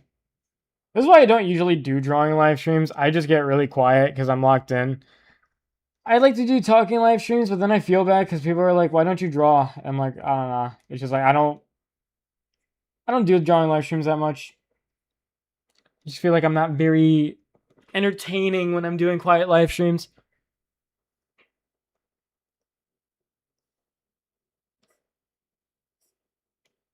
Like I had fun doing the other live stream the other day because like I got to talk a lot, but right now it's pretty chill. I feel a little too quiet. Do I normally work in silence? I mean, I usually sing songs and shit, but like since I'm trying not to get DMCA'd, I'm not doing that now. So this is not right.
Okay. Now I'm gonna color it. I just pick some random ass bullshit color.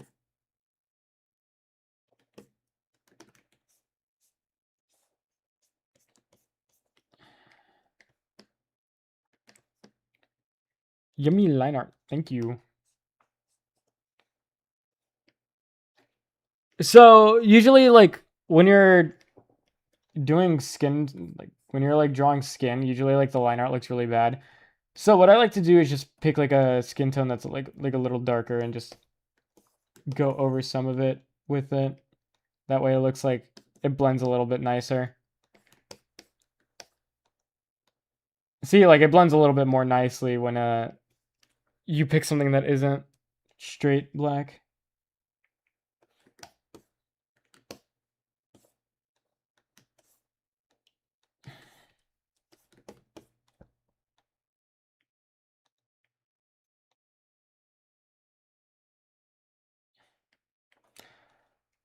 Let's do black nails because that's the default, and I don't know what other color to use.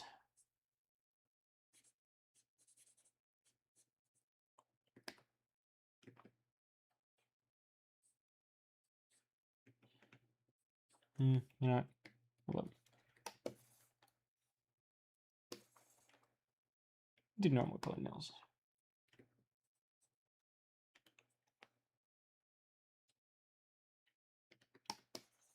Ooh, that's not good.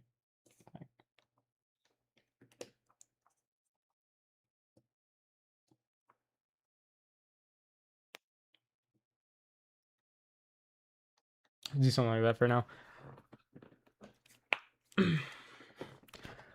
Okay, so first what I'm gonna do is I'm going to go use either like a very like hard tool, like a marker tool like this, and I'm gonna go and just like generally put like where the shading should be. So I'm obviously put shading where fingers connect because these are supposed to be like implied lines, and also because some fingers are covering each other. I'm gonna put this like this, then my tendon, and then another tendon goes like that, and then this weird ass thing over here. Got this right there. Then I have this finger like this. This finger like this.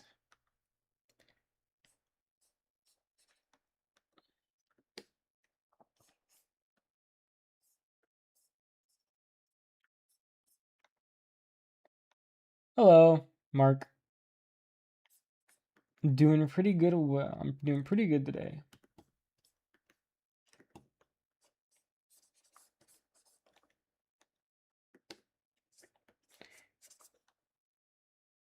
And then after you generally have like where you want the shading to be, then you would go back and blur it wherever like you want to. But also be sure you keep some of the hard edges, because that's what makes it look natural, is that you keep some of the hard edges.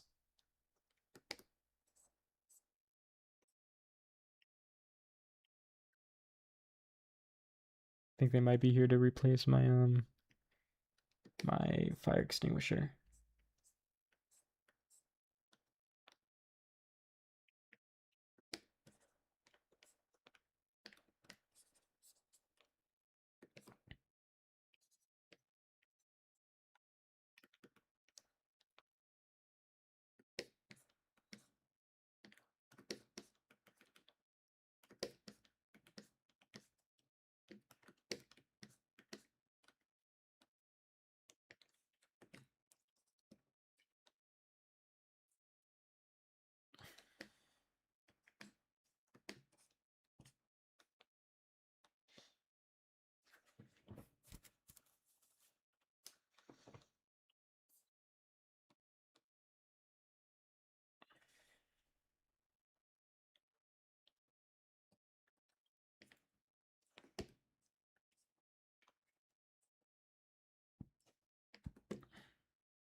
I can do black fingernails. I was just, hold up. I just wanted to do natural ones. Let me see how black would look.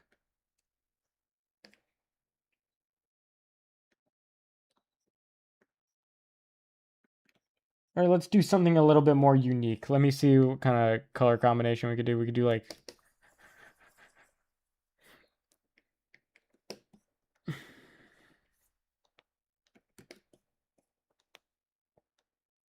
we could do something that looks a little nicer, I guess.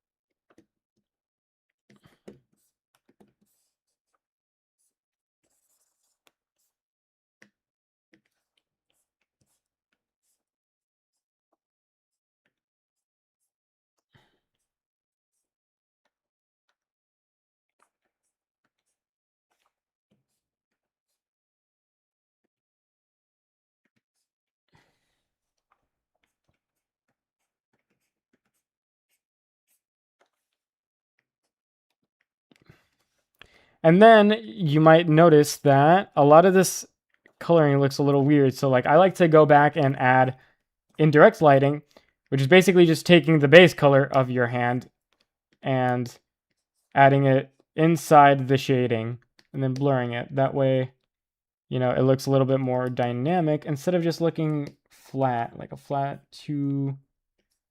just one color. Now go back and just add some.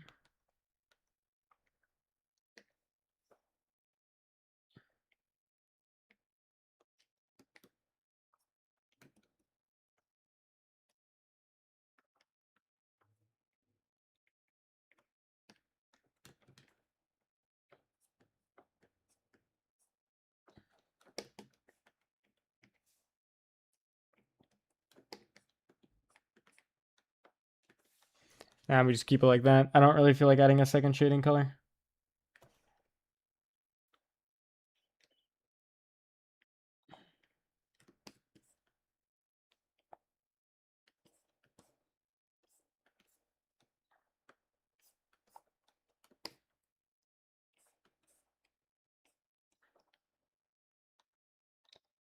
Hello, Dead Master. But yeah, that's pretty. All right. So this hand isn't my best work, but I just wanted to show you guys how I go about drawing hands and a little bit like further, just like a little bit more detail. And if you guys had any questions, I would have liked to go over it. Although I am starting to realize that a live stream is probably not the best way to go about this, because I'm not very good at explaining on the spot. And also, I think doing an actual written script is probably the best way of going about this. So I'm just going to go ahead and just the rest of the stream will probably just be talking about random shit. I hope that at least helped a little bit with the hand thing. I tried talking about stuff that I didn't go over in the other video. Like the individual finger elements and like I think it's pretty understandable. That's good. Yeah, I'll probably like on my Patreon I was planning to do like a video for hands and I didn't get to it, so I wanted to do this live stream as like a little teaser, I guess you could say, but I don't really think it was kind of conducted that well. But I'll definitely make the video a lot better than what I did today. I have an art course, by the way. I don't know if you guys know that. I have an art course in the description. I have yet to try making hands. What would you advise us starting to do so far? I've been learning perspective and construction fundamentals. Really, the best thing to do is really just copy references. I'm not gonna lie, copying references is what has taught me a lot in teaching art. It was helpful watching your process in real time. Oh, I'm glad, Jerry. Well, as long as like, yeah, I hope I was able to at least help a little bit, even if it's a little bit. But Mark, to answer your question, really copying references is probably the best thing that you can do, because when you copy references, like not like tracing things, but like copying them, you start to develop like patterns. You start to understand like the patterns of stuff. You start to kind of like mentally understand how things work. It's like kind of like when you draw hands in a bunch of different angles, you start to understand the patterns between every different angle, so you can start mix and matching those different angles, which will, allow you to draw even like different poses without references. Any advice for art related practice while recovering from wrist pain? Ooh, no, I have never gotten wrist pain, so I don't really have any advice for that.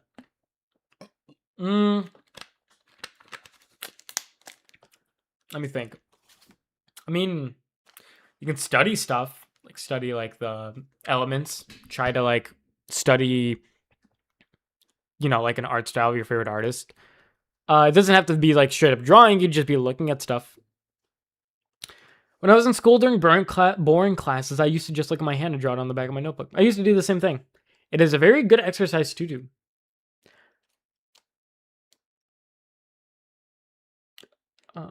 What do you mean, AV?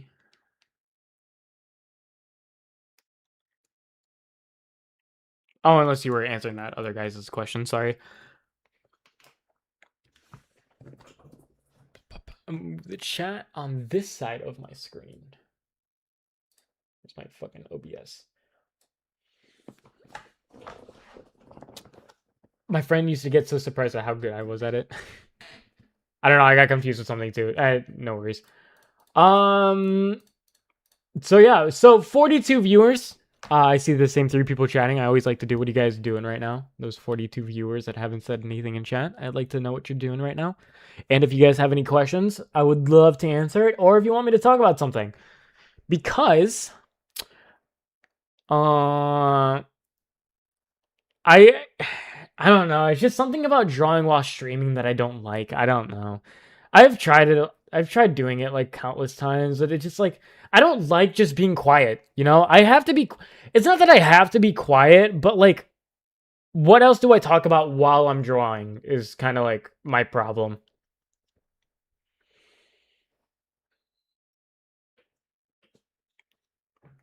Damn, the other day I streamed for like fucking 4 hours just talking about random bullshit. It's crazy.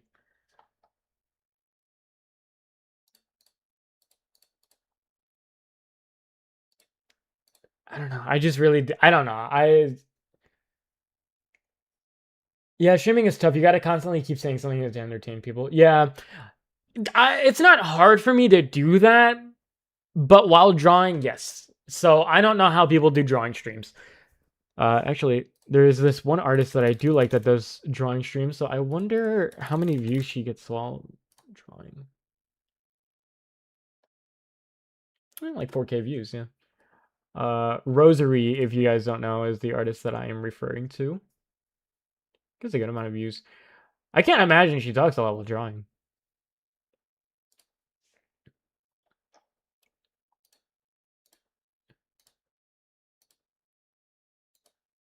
How, like, she has a VTuber too. How do you do VTubing while drawing? Don't you have to be like fucking sitting upright?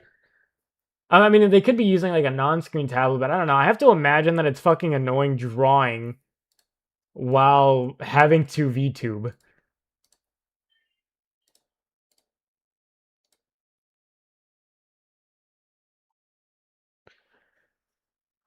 When you're painting nails with no nail polish, do you have a color you like to make them?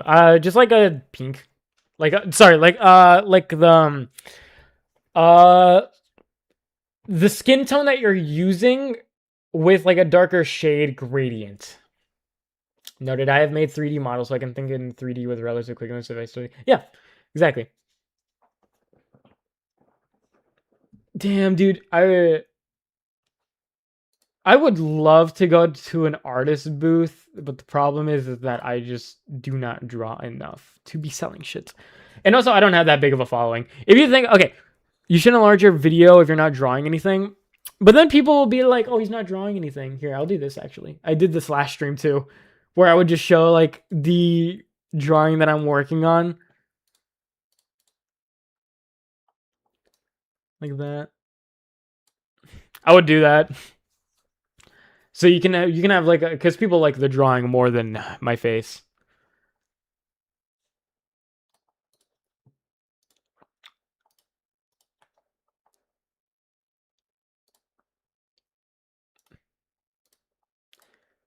I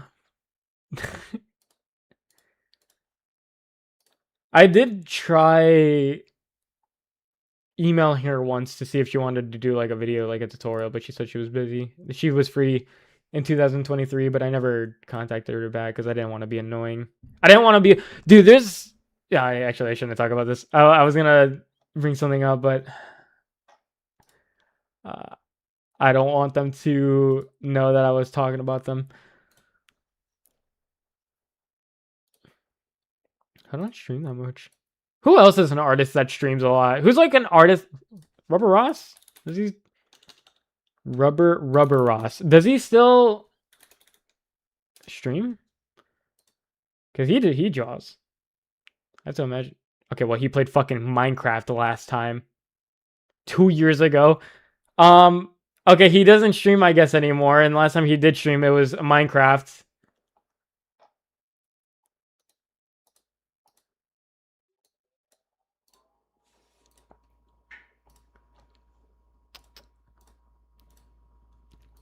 Streaming is hard.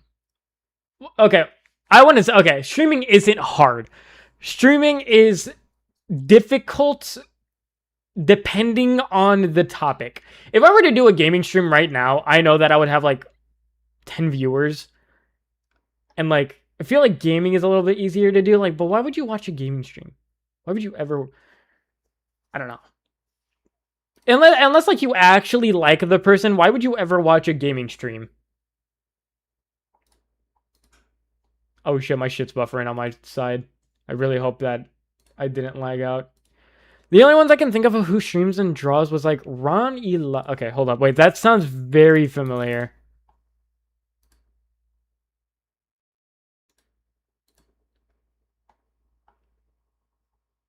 Holy, wait. Hold up.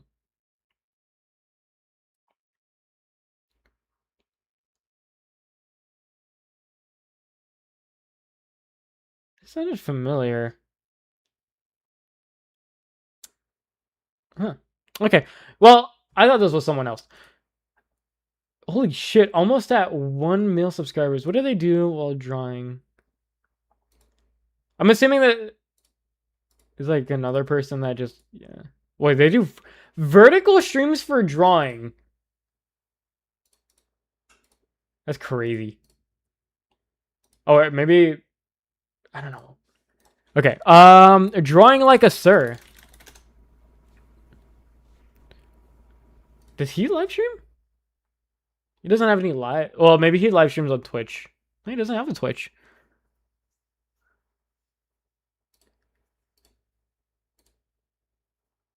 I like the witch art guy.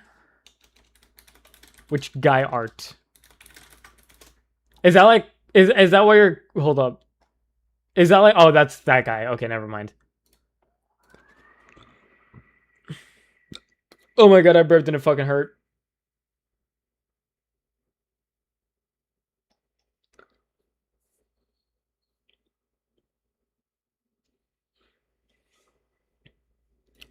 Is there any, like, what's the biggest art YouTuber right now? What do I type in art? Like, who's someone who, maybe not tutorials. I don't know. Just give me like a person who does art. That's not like story time animations. That's different. I meant like someone who like, oh, drawing challenge or like some shit. I don't know.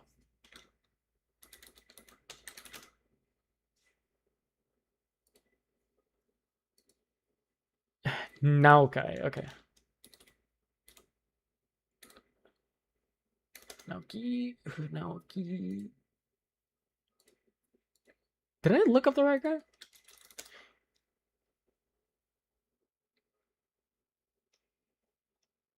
Oh, this guy. Okay. I know this guy. I remember his other channel got fucking banned or some shit. Yeah, he's pretty good actually. I can't believe this guy. Oh, he used to. Yeah, I found that channel. I can't believe this guy used to post fucking daily. Like, what? I don't know how much art you can talk about daily.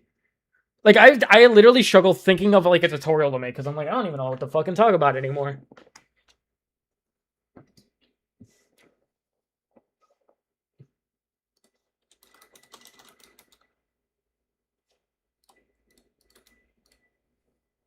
Here, hold up. Actually, can I change my screen? I'm very scared that my references are gonna pop up and you're gonna see just big fucking titties.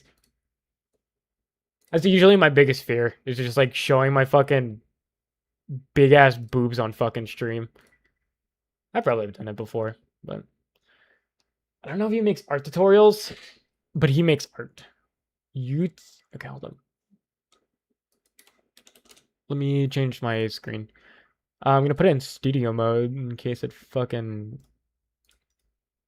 so I can make sure that I'm not showing anything. Okay, Chrome. We're gonna change this to Google Chrome. Okay, well, I should. Oh, yeah, you can see it now. And it's crazy that it didn't even fucking warn me that it was gonna switch. There you go. Well, I'm confused. Why is it doing that? Okay, can you see my shit correctly? Fungazoo. Actually, let me bring up another tab. Tab on the side. Fungazoo. Fungzoo. Is Fungzoo a YouTuber? Yeah, he is a YouTuber. Fungzoo. Oh, they do members only. Dude, wait, hold up. Oh my god, no, it does show. I was gonna say, dude, if they changed members only to not fucking show on the homepage. Oh, I wish it didn't. Why did they do this, dude? I fucking hate it.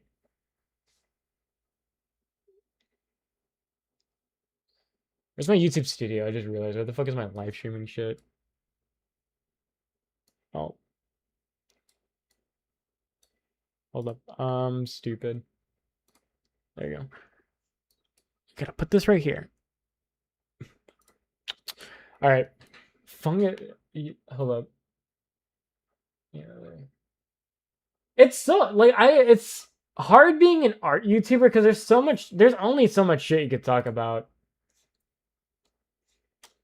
Mark Brunette. Oh, didn't Mark Brunette? No, I'm thinking of someone else. No, yeah, this is someone else. Oh yeah, he doesn't show. Last stream was 6 years ago. What does he do? How your art style's ruining you? How to draw anatomy? Your art growth? Art advice? I could still. Just like, dude. Even though I draw art, I do not know anything. I usually watch Tipo when I want to learn. Sir, Tipo. What's that? Oh yeah, I'm subscribed to this dude. Um, it's really hard for me to watch like art videos because I don't like watching art videos. So like I don't really know like says that I watch all of this one, but I'm pretty sure I just skip to the end.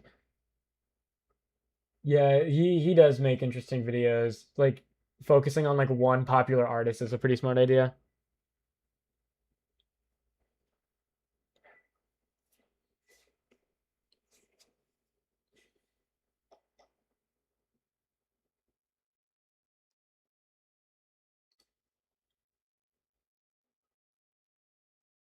Oh, is this his other channel? Why does he have, why does it have like two different language names? That's weird. Oh, I remember this shit.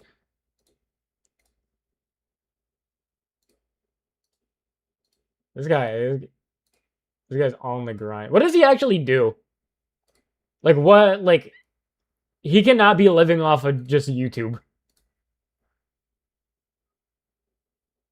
Does he sell like books and stuff? Is that what he makes his money from? I assume that's like $20.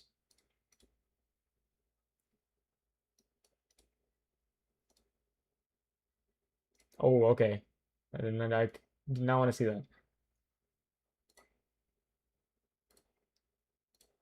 I know this doesn't count, but Draw Free is really funny. They do challenges and stuff, and you watch them while you draw. I think he does Pokemon art. Oh, you know what? You might be right. I think he does. Draw Fee. Draw Fee show. Huh. Combining our favorite character traits into the ultimate dream OC. The top grossing franchises into something horrific. Okay.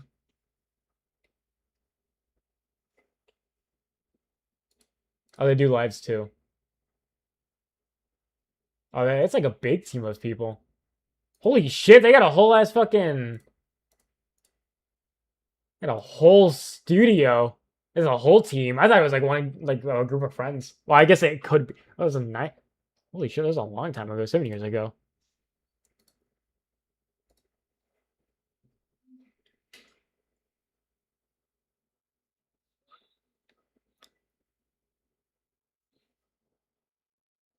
Yeah, it's 4 people. Oh, okay. I assumed it was like a whole team.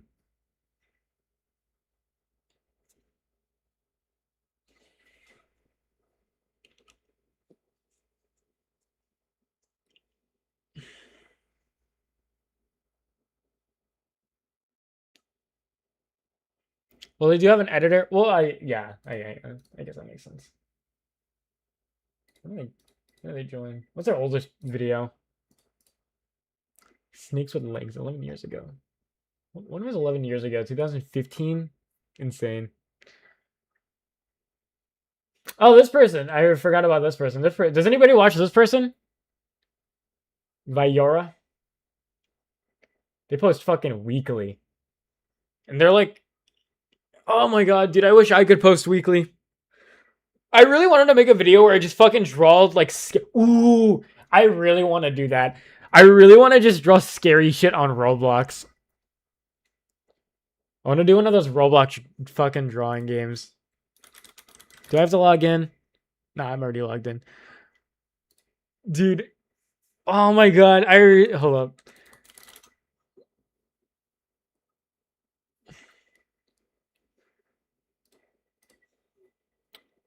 Fucking... I really wanted to do a video where I just fucking draw scary shit on Roblox. Hold up. Pro mode. Requires skilled artists. Give me 3 fucking minutes, bro. I don't need that much time.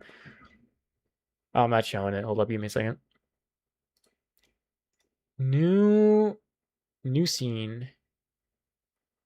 Duplicate scene. Roblox. Remove. Add one. Window capture. Create new. Wait, what? I can't show it. It might be just because I need to show my screen. Those Roblox drawing games have terrible moderation. I saw NSF. Ooh, shit. All right, that's kind of scary, actually.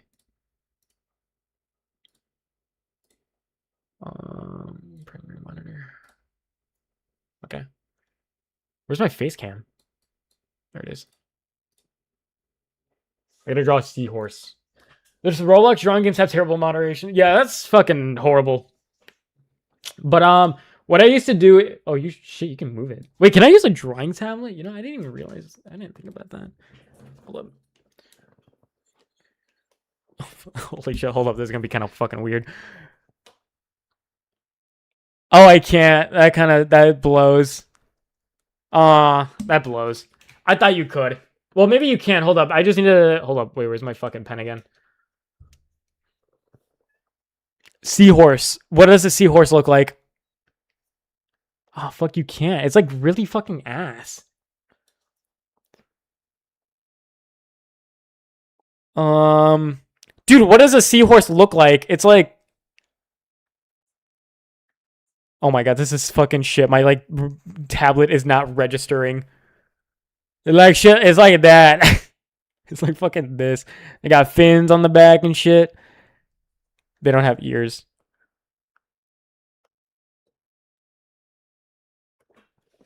Alright, whatever. They look like that. They got, like, wings.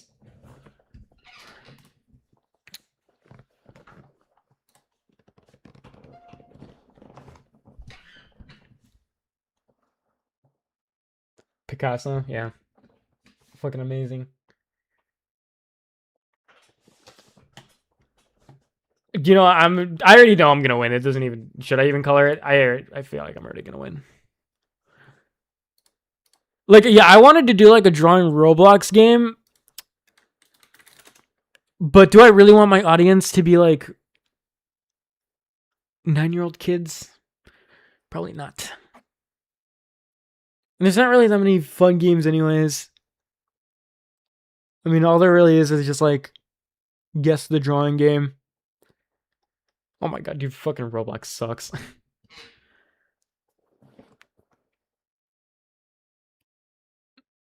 Arrival is Arrival.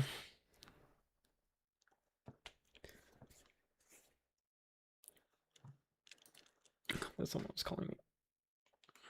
Never go easy on anyone. Free draw. You know what? Wait, maybe I'll try free draw in a second. Hold up. All right, let's see. They want you to draw brain rot. Yeah, I never understood that. All right, what are we thinking? Like, let's be real. You know, there's shit form and stuff. Give it a 2. Shit form, shit shape. I don't even... That looks like a shrimp. There's Gartic phone. I've tried Gartic phone before. I don't know. It's just like Gartic phone's kind of lame. That looks like a shrimp.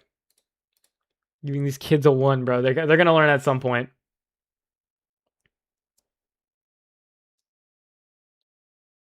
That's mine.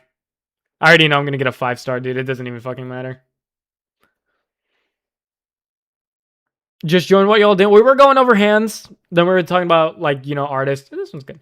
And now I just wanted to see this real quick.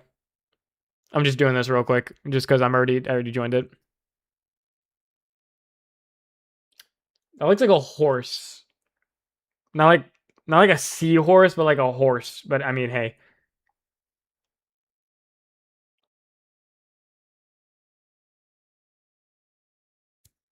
Fucking shit ass game, dude. That's why I don't fucking play this game, because it's too many sweats. Too many sweats. Anyways, let's go back.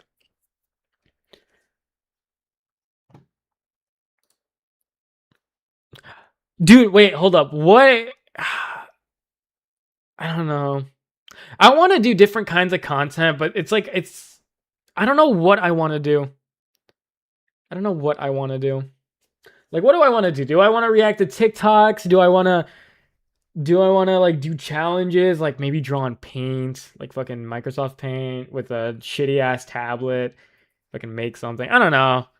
It's like, I'm not unhappy with where my channel is, but I really just don't know what I want to do anymore. I feel like I've kind of just like done everything I want to. So if you guys have any more YouTuber artists to recommend me, I would appreciate if you like dropped it in chat. I could see what they do. Picat posts fucking weekly. I don't know how you find things to talk about each week. And I also don't want to do drama. There's a drama fucking YouTuber. It's really annoying, but I don't remember what their name was. But I hate drama channels. Like, this artist just called out this artist. Like, why would I fucking care? Like, I don't care.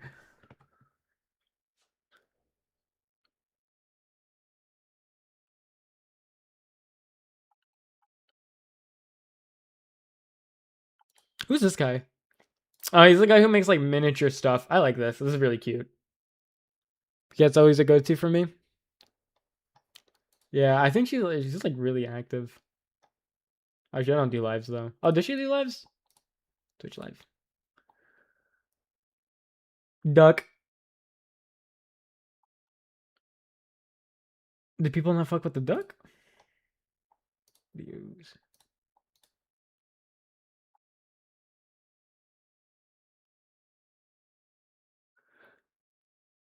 There's always a copy and paste the same tutorial route, but I don't want to do that. Like, I don't know. Like, tutorials are fun. Like, I like doing tutorials, but I want to do something else. Like, I want to add something to just like.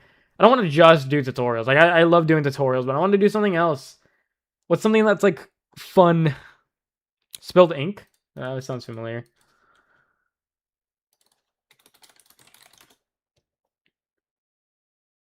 Does not sound familiar. Maybe I was thinking of spilled milk. Drawing and yapping while we're sick. That's cute. Drawing with crayons. Using watercolored pencils for the first time. That's cute. How much? When do they post? Post like weekly, I think. Maybe bi-weekly. Chatting with a Dragon Ball animator.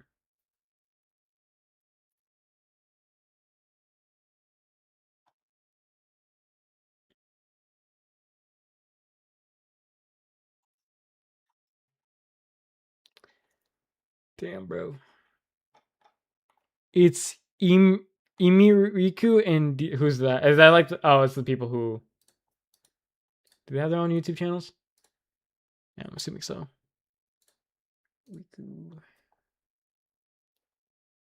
Seems familiar. This seems very familiar. Dietis. What about Ori Days? Hold up, I'll search him in a second. I am subscribed to him. Dietis. Who's this guy? Holy shit. He's posted. He does not post frequently. Ori Days. When was the last time he posted? 2 weeks ago? Oh, shit froze.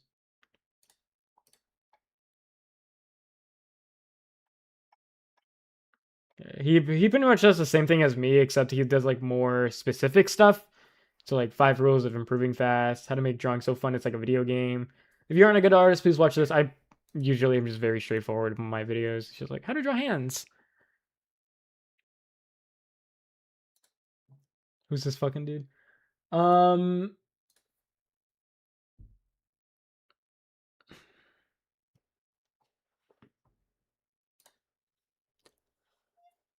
bum, bum, bum, bum, bum. Who's oh dude, there's this artist from back then. His name started with Orange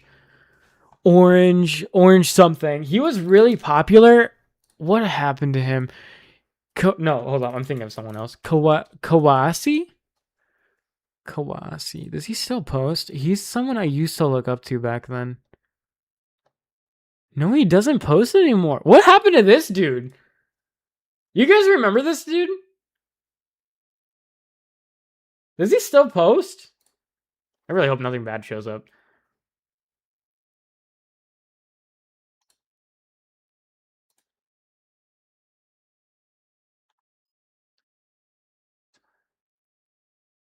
$2023. Hold up.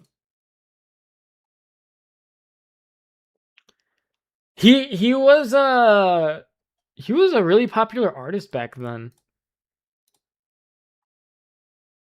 You might be new gen, so you wouldn't understand. Kawanosi.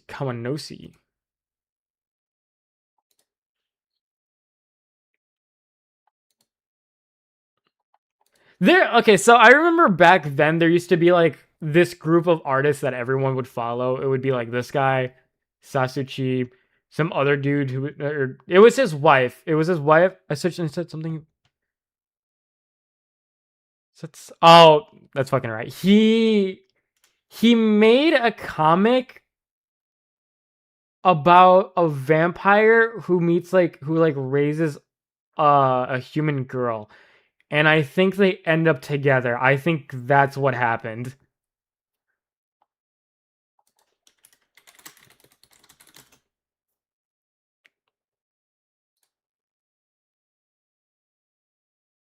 YouTube. Okay, well, the video is private.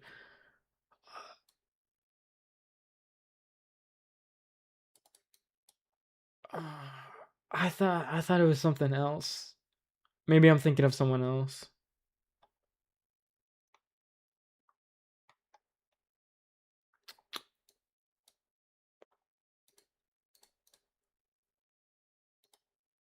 Rin. Who's Rin? Oh, okay. Yeah, that might do it for him. Let me put my headphones in.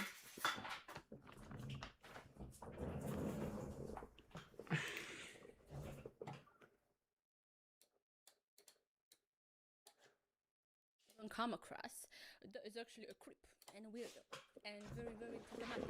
But of course, we have hit 70. Reading the wrenched comic. Tiny little thing. She's 153. She's 5 foot tall. She's a tiny little gremlin. Very kind, pure, and sweet human girl.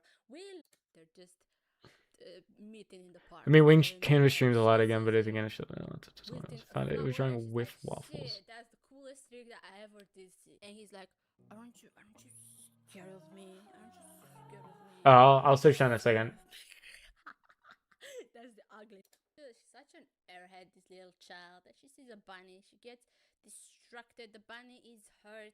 And blessing. For other artists, the most I could think of right now is. Oh wait. Okay, hold up. Let me look up whiff waffles.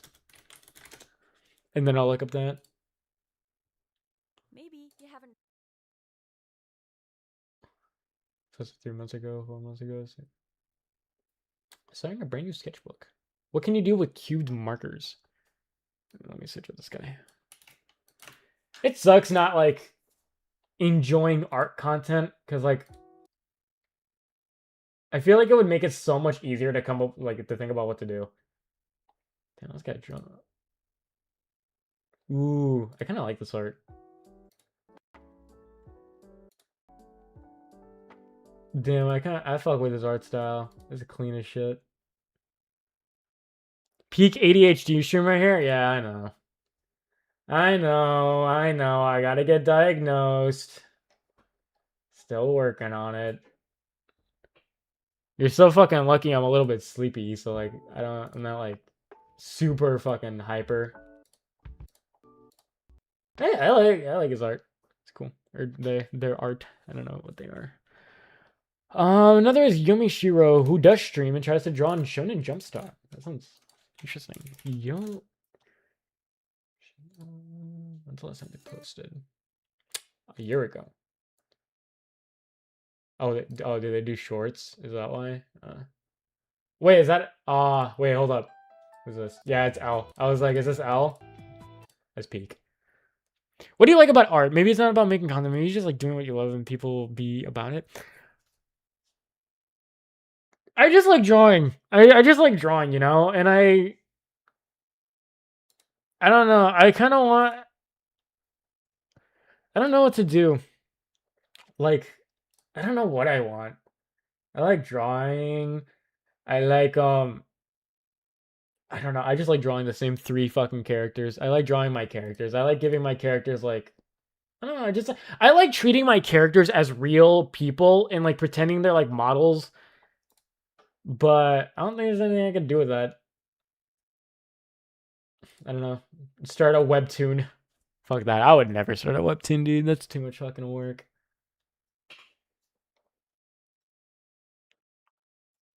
Or a manga in general.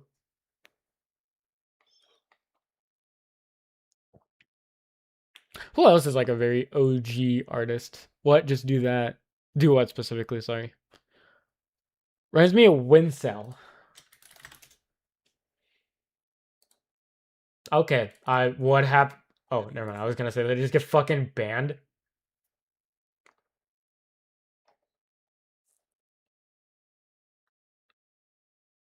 That's way cooler than these fake tutorials from these channels.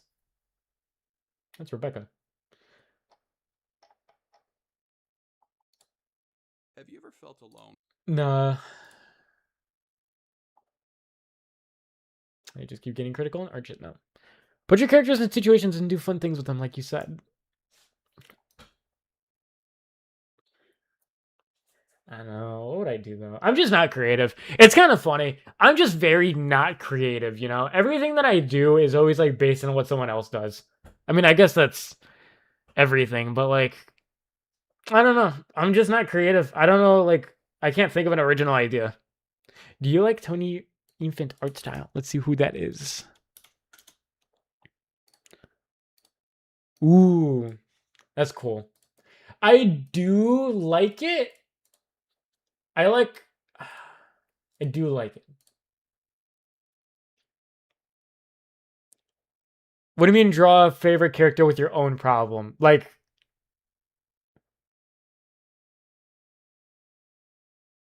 what do you mean by that? Like, do I draw like my character like struggling to draw something? Oh, we already checked out Rubber Ross. I don't even, what does he even do now? Because I saw his Twitch channel, but damn, he barely, what does he even do? Is this like a secondary channel? He doesn't post that often anymore.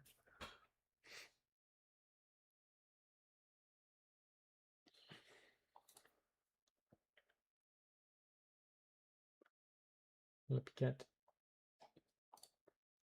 Oh, I really like the banner art style. This is peak.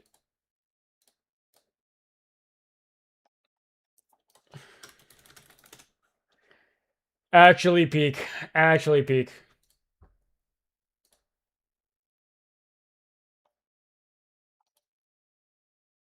You're looking at other people as if their ideas are better, but now that's not how it works. They're doing what they find interesting about art, and that's what brings the boys to the yard. I know, but I wasn't just solely talking about art. I was also talking about just like video ideas.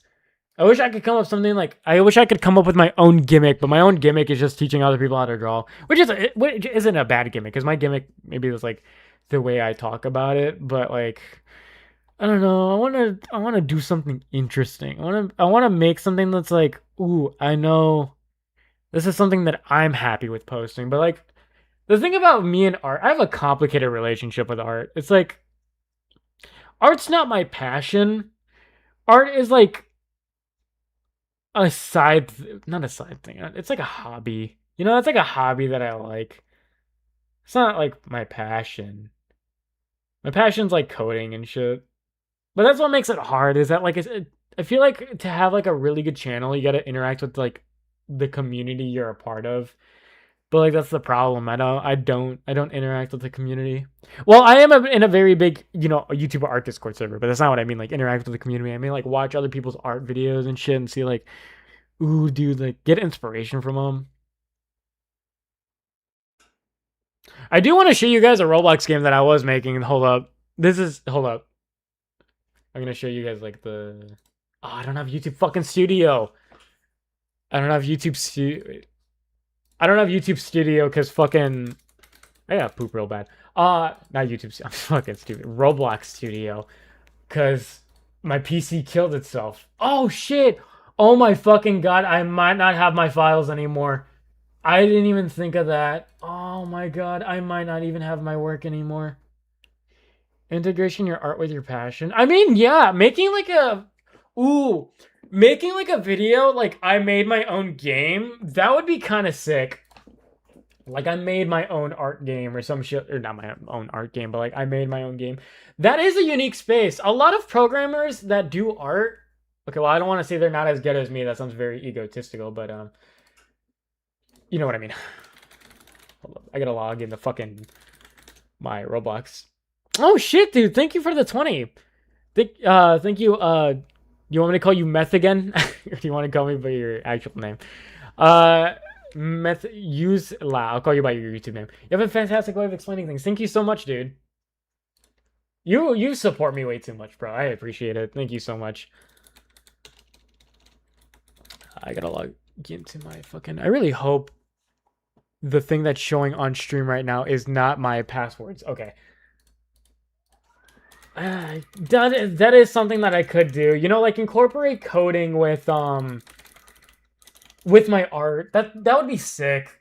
Like, ooh, I made my own dating simulator. That'd be sick, you know? Like that'd actually be with something. Oh fuck. Hold up. Ooh, I almost just turned off my shit. I made my own Roblox game. That's something that I was trying to do. I really want to show you guys. You know, it's hold up. I hate the way you have to log into Roblox. It's like fucking. Ooh, you know, you gotta turn this on. The captchas. The captchas are always fucking puzzles that I don't understand. Like, look at this shit. I gotta pick the cup that has the logo over it with the fucking most liquid. Why? Why can't I just do like pick 4 bikes like a normal person? Dude, oh my god. You know what? I should just be like some normal game developer. What if I just turn my channel into like game development? Not game development per se, but like, you know, it's interesting. Like creating my own game. Like that's like, dude, that's super interesting. Dude. Maybe I'll do a video like that. Maybe I'll try. Maybe my next video will not be a tutorial. Maybe it'll be like an actual game development. Something. None of these have the fucking. Is this stream gonna stay up so I can watch it? Yeah, of course. I made sure not to play any music so that you guys can watch the VOD. I want to be able to put my art in games. I want to be able to make games too, and there's not a space for artists that makes games. Dude, I should fucking do that. Holy shit, you guys are smart. I really hope that my fucking game is... Wait, shit, I might. Hold up. I didn't mean to create a new experience. I really fucking hope I have my backups. Again, shit's loading. Yeah. So I just got here. No worries, bro. The VODs will be up. Dude, fuck. And then, like, I can stream myself making the game and then just drawing it. Dude, wait, hold up. You guys are fucking... You guys are cooking. I should have it. Hold up. Orange. Is this the old version? This was from a year ago. That might be the old version. Where's Roblox? Shit. Okay, main. And you'll have a yeah, okay, so what I was making on Roblox, my camera is so... Is that crooked? That might be crooked. Yeah, I'm like realizing now that my camera's like so fucking low. Hold up. What is this? This isn't the right fucking... This isn't the right file. Pull system, game. This main doesn't seem to have anything. That's the actual game. Can I open from Roblox? Yeah, I can. Okay. Making a horror game would be fun. That would be really fun. Dude, maybe that's what I should do. Just like... I want to do something fun. And I know like a lot of people's dreams is like... Well, you say like... I don't know. I can't speak for other people, but like... Yeah. Oh, fuck. I should be doing that. Give me a second. Sorry. I don't know why it's being such a bitch to fucking log in. Or not log in, but to like find where my game is. Creates... main, open in... Edit in studio. That's what I'm looking for. I want to show you guys like what I've been cooking. Please. Yes, thank you. Okay. I can show now. I gotta change the screen. Transition. Here's my game. So, what I was planning to do was when Pokemon TCGP came out, I really wanted to do a similar kind of game. A game that you would go on... Okay, so, I don't know if you guys know what Souls RNG is. I'm assuming most of you don't know what Roblox is. I'm assuming. So, Souls RNG is a game where you would roll, just like fucking roll a dice, and then you would try to get something good out of it.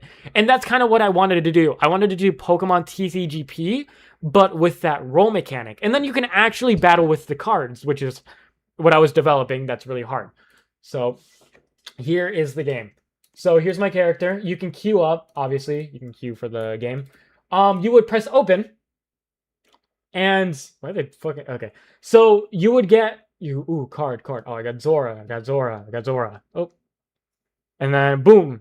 Oh, I got inflatable boat. I got Zora. I got traveling merchant. I got Zora. Oh, and then you would keep rolling and rolling for good cards. So over here I have potential. So the gimmick, well, it wasn't a gimmick, it was a part of it. It was like so potential is basically the higher potential you get, the more likely you are to get rarer cards. So if I were to increase my potential, obviously I'm gonna get better cards. So inflatable boat, traveling merchant, and yeah, I got EX, bam, Infernape EX. I got a shiny card.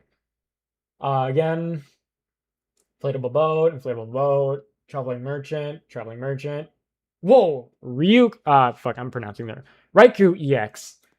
And so why is my sensitivity so fucking high? And so I'm very tied between, you know, getting people to help me work on the game and just doing it by myself. Cause I don't know. I don't. Okay, I know it's probably a bad thing, but I don't like working with other people.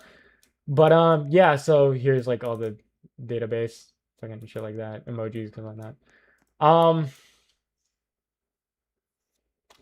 So yeah, so like expansions, can do different expansions. This is all fucking assets. Why would assume we wouldn't want to see you make your games and your art? Well, okay, so there's a difference between what people are willing to see and what they say they want to see. You know, like they'll be like, "Oh, we actually really want to see you do this," but you know that might not apply for other people. But yeah, so you can pick whatever shit you want. So Mega Rising, ooh, Darumaka, yeah, blah blah blah blah. So this part of the game is pretty much fucking done. Like the rolling mechanic. What I would just need is basically just like a map, and then like better UI. Yeah, this is my hobby. Well, I mean, like CS is gonna be my job. And then I have the alert mechanic, buying a bundle. You can buy bundles, so like I made it so that like you can like open up a shop and then you could buy stuff. So like let's say you want to buy like a starter pack, like the Chimchar starter pack, and then you get 3 fucking or the 3 evolutions for it. Custom card pack, this basically just means like this was just like a testing thing, just to test the actual card packs. Like the creating a card pack mechanic. This is gonna be fucking long. Holy shit. Side notifications. You can get like notifications. Overhead. Dialogue. I don't think it's gonna pop up, but like it's just for that. You cannot fucking see what this says. Analytics, data, that's for other things. XP boost, you can level up, of course. Potential, we already know that's like to pull better cards. I was thinking of making game passes where you can like you can buy like a game pass to pull another pack. So like the default is you can only pull 1 pack at a time, but then I can like make a game pass where you can pull like 2 pass, or sorry, I'm using a lot of words. You can get a game pass that allows you to open up 2 packs at once. Not at once, but like in a row without having to click. Speed consumable, basically it just means you pull faster. Bam, bam, bam. Oh, I'm pulling so fucking fast. Then why would it be concerned about what others, especially what if you think... Because I want... Okay, so I know you shouldn't focus so much on views on YouTube, but I want to have views, you know? I want to be successful on YouTube. That's why I'm like, I want something that I enjoy doing that also other people like seeing. Because like, for me, it's like a part of it is like, oh, I want other people to watch it, you know? It's not like, oh, it satisfies me. It satisfies me if other people like it too. Anyways, another thing you can do is equips display, or like you can show off your cards. So like, bam, you can show off 1 card. And then I was planning to do a game pass where you can like put on multiple cards. So you could put up to 5 cards. So like that. And then you can put on covers. So like, where do I give myself money? I don't actually think I have a block that gives myself money. So here, I'll show you the effects first. So buy effect, equipped it. You can do like cool effects. Like that one's on fucking fire. You can buy a cover and then equip that cover. And then you can see you have like a, let me equip the effect. Gonna have the anime girl on the back of there. And so instead of Pokemon, of course, I would be doing I wouldn't just be doing the art. I would also get other people to see if they wanted to chime in. I would also like I would be doing all the art. So it'd be just like custom, you know, art stuff or like custom cards. But yeah, that's the basis of the game.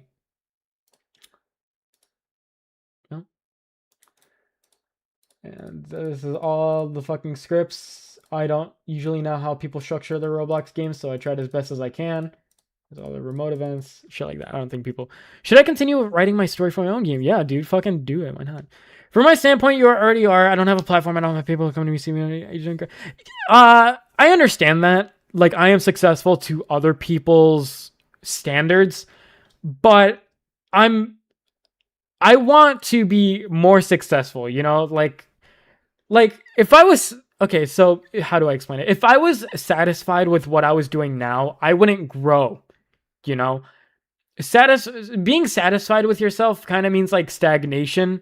Not to say that that's bad or anything, but like if I was satisfied with my art, I wouldn't strive to get better at it, you know? I still strive to get better with art because, you know, I'm not satisfied with it. So I want to get better. I want to get better at it. And the same thing with YouTube, basically. But yeah, that's the... It's pretty much my game. I also had another game that was kind of like League of Legends. I kind of wanted to show that because that one's kind of fun. Sharing my entire screen. Here, let me show my camera real quick. Is this my face cam? No. Okay. I also do want to show my fucking League of Legends shit ass game. But yeah, I don't know, maybe I should start a new smaller project. Like, I made my own dating sim.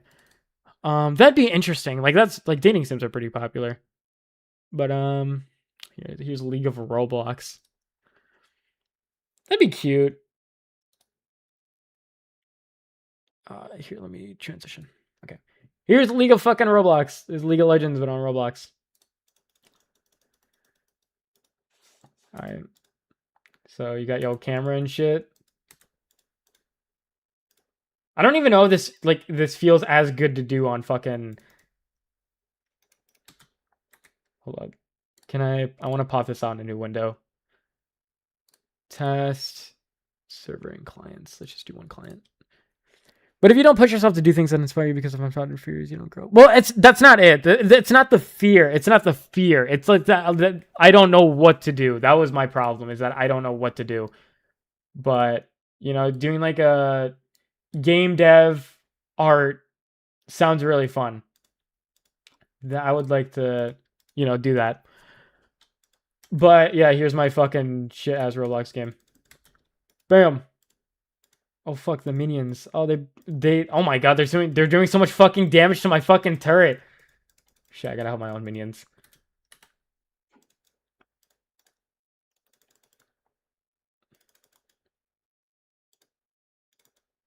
Okay, I don't know what my character's doing. He's doing some dumb shit.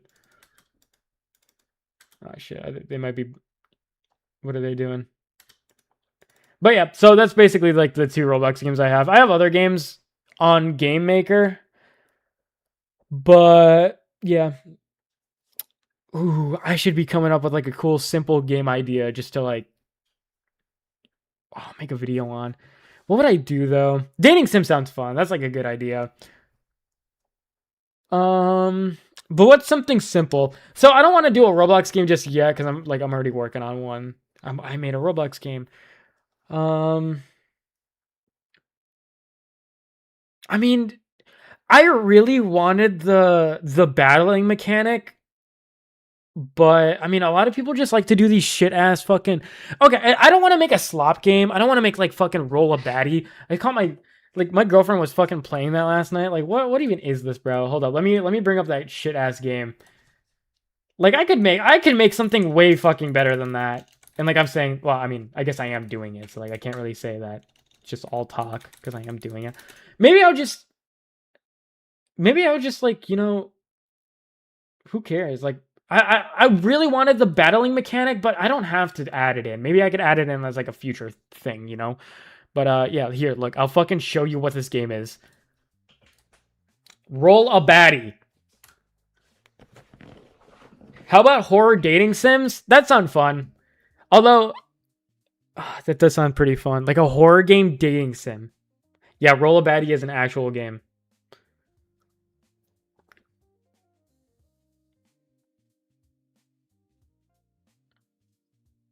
This shit has so many fucking whatever, bro. I don't give a fuck. Just put me in the game, bro. All right, so I don't really know what you do, but all I know is that you're supposed to like roll hot girls, like fucking hot girls in terms of Roblox standards. I don't know who these are. Yeah, there's that one bitch from Demon Maid. Demon Slayer. I don't know, because I don't know why I said maid. The one Marinate.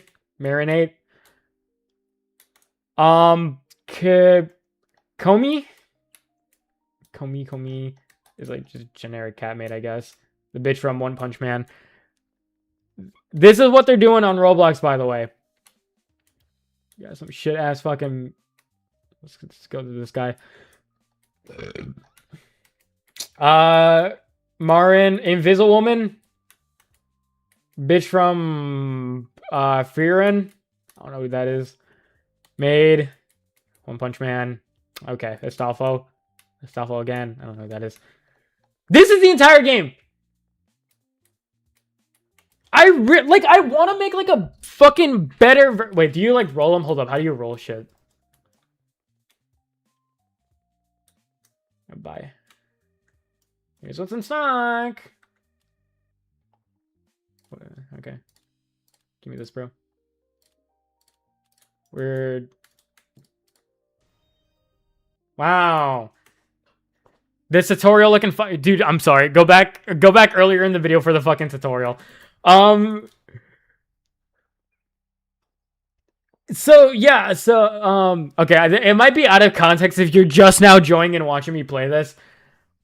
The entire thing I was trying to show is that I wanted to kind of start making my YouTube towards like maybe a little bit of game development and YouTube. I kind of I want to do a gimmick, but I don't like doing art challenges.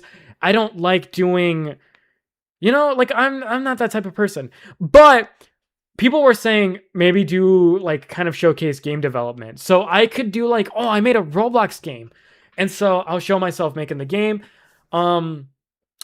Maybe I'll continue making the card game, but only do the card part. Because like I said, I was planning to do like battling elements, which I do have some of it kind of done.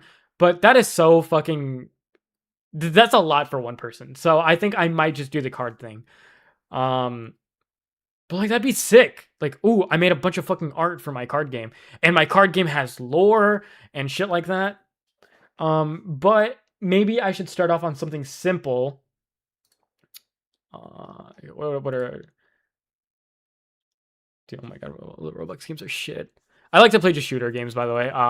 Like competitive shooter games. I'm just a fucking loser. Some dating sim. What's like an easy concept that I could incorporate my art into? Because okay, so like I also don't want to do a pixel game because pixel art isn't really indicative of my art style. It has to have my art style in it, and I can't do 3D models. So that only leaves Dating Simulator.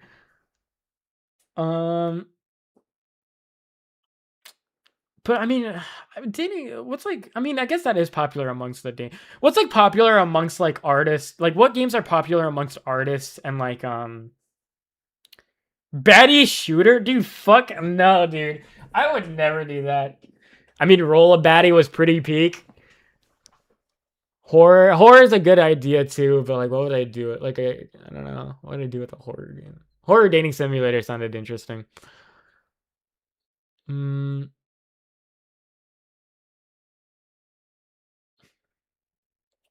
I really have to fucking poo. Like, I haven't been holding it. But yeah, you know what? 2D fighter would actually be insane, but that would be so much work. But like a 2D hand-drawn fighter, oh shit, dude, hold up. Let me bring up my notes app. Okay, hold up. 2D fighter like Skullgirls. Okay, we have that. We have dating simulator. Indie shooters. Yeah, but like shooter isn't like I said, and shooter isn't really indicative of my art style. It has to like incorporate my art into it too. Oh, what did we say? A card game. I'm gonna do the card game. Um,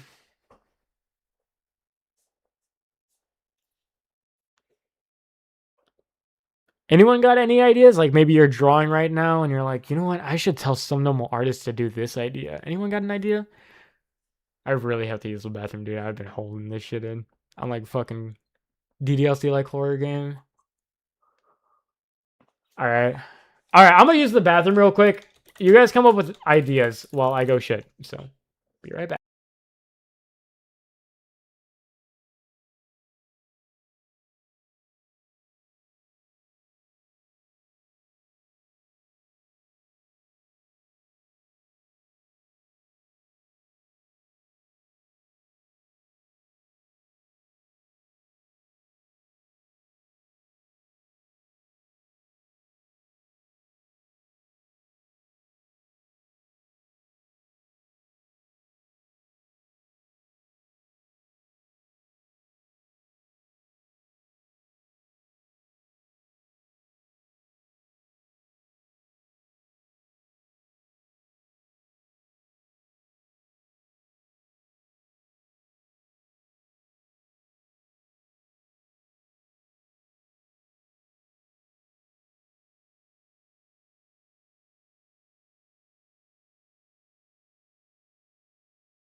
All right, I'm back. It went very well. It was solid this time, so that's all I could ask for. All right, let's see what you guys said. Top-down RPG. I mean, I could do a top-down RPG, but it wouldn't be like a fighting game. And if it was like a little fighting game, oh, that isn't pixel art. Top-down. I mean, it could work if it was kind of like it showed you like the picture of the character instead of just being pixelated. Survival horror shooters, dungeon crawlers, fantasy quest type game. Maybe Roblox has some inspiration. It definitely does, doesn't it? Maybe a game with a customizable player. That would sound fun, but that would be very hard. And also, what would that be used for? Okay, well, the customizable player wouldn't be that hard. It depends on what the player was doing. Like, what would the customizable player be for? Because if the player had to fucking move, that would be pretty hard.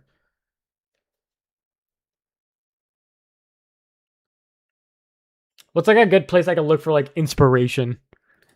Anime games. Do I look on Steam? Oh, fuck yeah, let's look on Steam. Stealth games.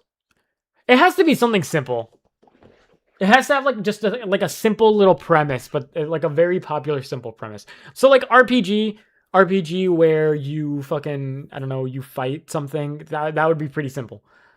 Um, or like I was going to do this concept a long time ago where it's like an RPG dating sim. I could do that. RPG dating sim. That sounds like Undertale, but it's different because it's anime. Um, sorry, Weathering Waves. I can make a gotcha game. Gotcha game where you do nothing with the characters.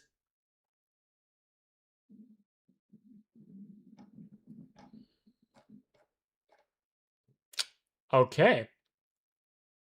I want something that isn't a fucking sex game. Maybe I should actually look at what. I mean, that's a farming sim. What is there like something I like? Can I sort by newest and it not show me like bad stuff? Like bad stuff as in things that will get me demonetized stuff. Wait, horror. Wait, is this anime? Horror anime?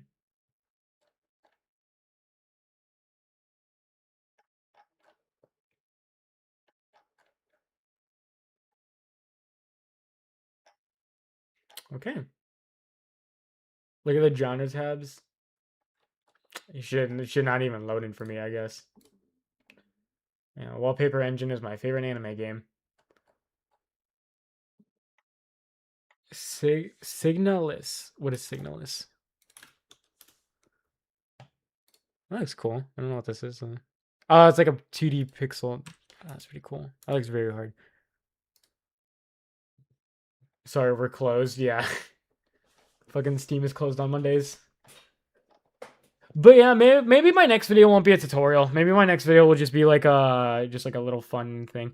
If you do want tutorials, if you miss my tutorials, my art course, remember, my art course gives you tutorials. Yapping, straight yapping, bro.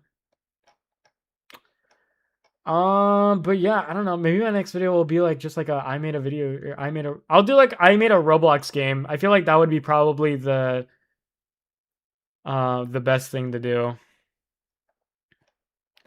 I gotta see how I go about that though. Yeah, I don't know.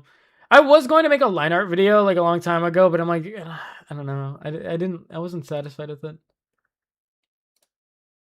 Like, imagine this badass art on this fucking on it. Wuthering Waves. Actually, let me look at Wuthering Waves. All right.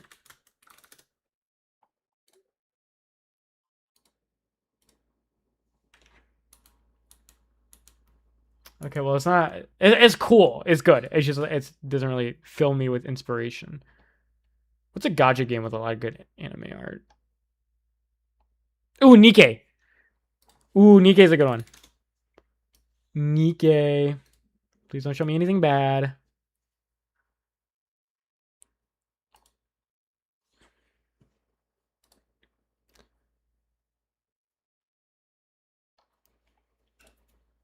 Fuck they doing in it? Nikkei key art.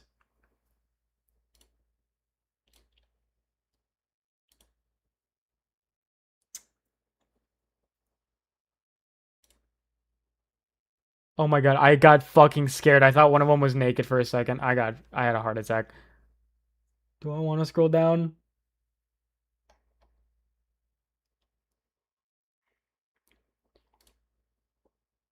Risky clicks. Yeah, I know. I'm kind of fucking betting my life with these. With this. Is it Nikkei that I'm thinking of? There's another game with better art. Maybe it was Nikkei that I was thinking of.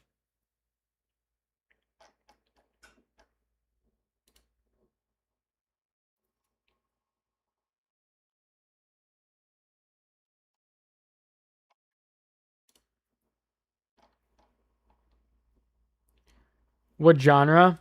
Okay, so the genre doesn't matter. It just has to be something that.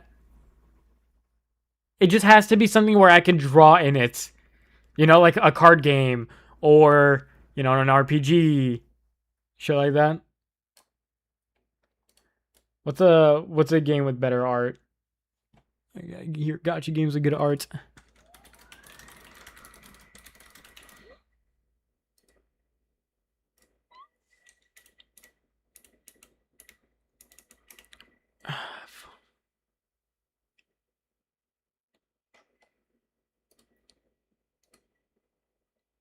Arknights?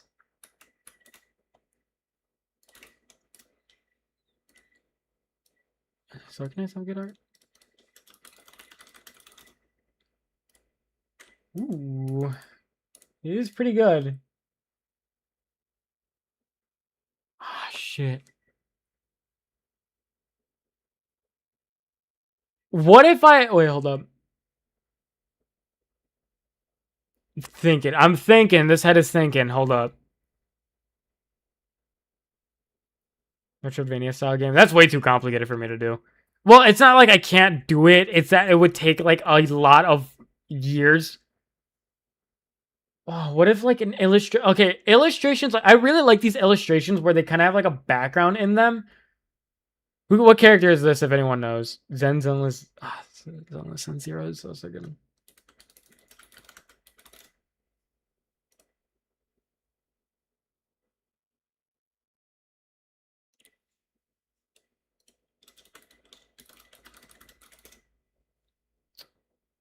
So it's really good. I do really like this art. Oh, that's where that character's from. Blue. Ooh, that art looks nice. Shit. All right. Really like. It taking a long time is a good thing. Yeah, I get that, but I have to do like a smaller game. That's what I'm trying to say. It's pure content, but most people just want the finished result. I probably can't look at it then if it has kind of gooner stuff. I mean, I could put it up on the side. Silver and Blood. Art. Kind of a gooner game. It's not that bad. Character art.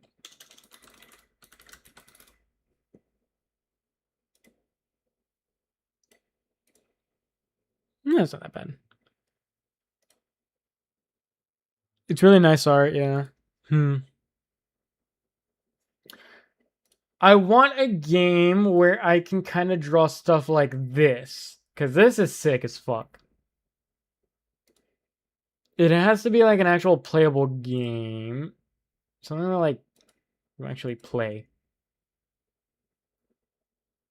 What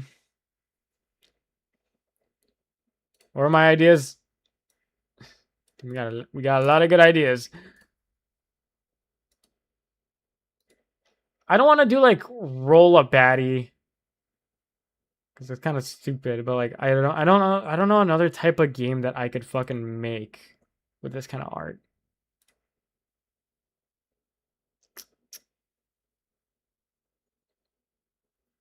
Damn, these are really fucking ass games, bro. I would say farming game, but I feel like that's overrated now. True. How would I even incorporate? I guess yeah. Click a baddie.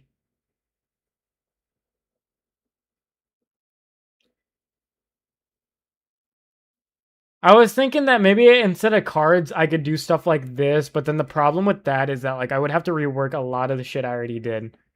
Because like the whole point of like Harvest Moon, I really liked Harvest Moon. The whole point of the card, well, I mean, I guess instead of just like having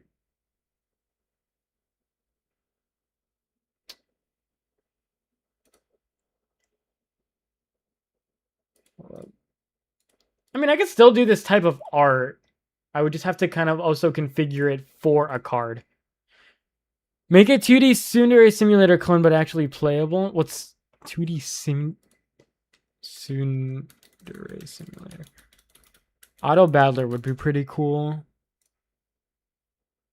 What is tsundere simulator? Is this like did the same guy make this? What's tsundere?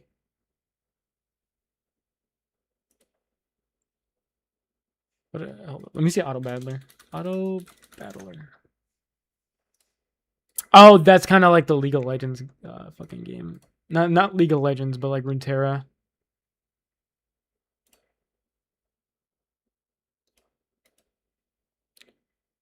Tsundere Simulator was an indie game that was never finished, like most indie games.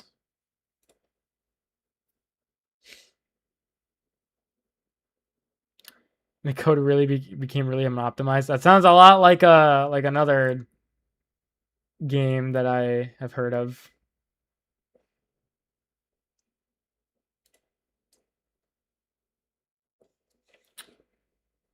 What I wanted? Okay, so I want to do something with the cards, but a card game is very. It's a lot for one person to do, is what I'm trying to say. So the UI for this game is really good, by the way. Should you make a dating simulator with a lot of muscles? What does that even mean?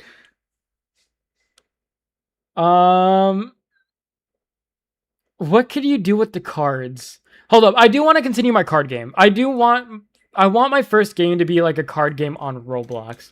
But what can you do with the cards that you roll? That is very important, because it's not really a game if you're just fucking rolling shit. I want something you can do with the cards, but it can't be as hard as a full-on card game, because I've already tried doing that and it's taken a fucking while.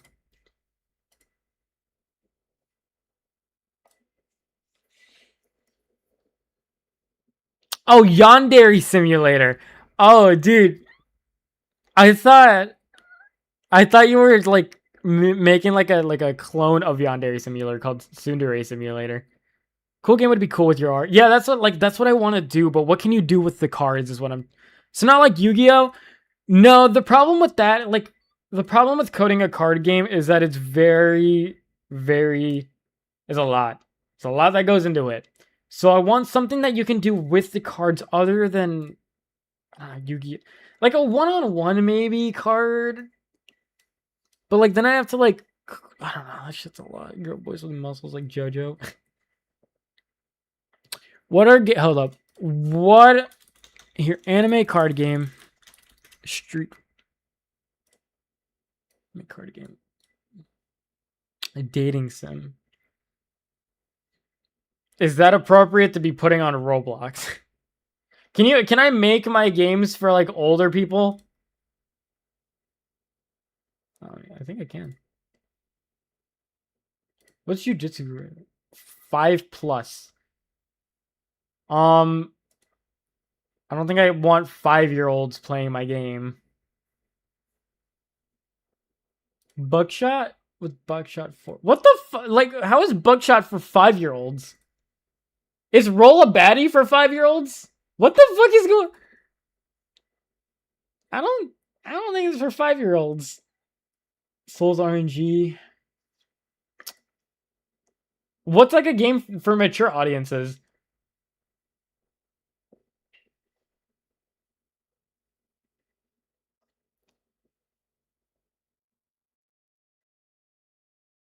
Is there not like 18+ games? Mimic? Oh, my foot fell asleep. It fucking hurts. Please go older. Roblox is weak. I know. Roblox once called PDF files an op. Oh, I think I saw that. I did see that. That's probably why they don't give a fuck. I do remember seeing that. Yeah, but if they have an age rating, you would assume that there's going to be at least like an 18+ kind of game. But it seems that there are no 18+ games.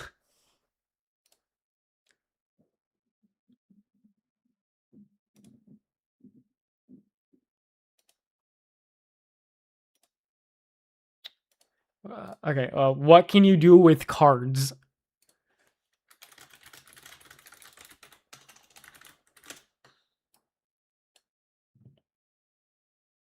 Okay, I don't think that's what I meant. I don't think that was a good question to search up. Oh wait, hold on. This looks cool. Side scrollers. I mean, you can't really. How could you do that with cards? Like imagine you had these cards, okay? What would you do? Puzzle games?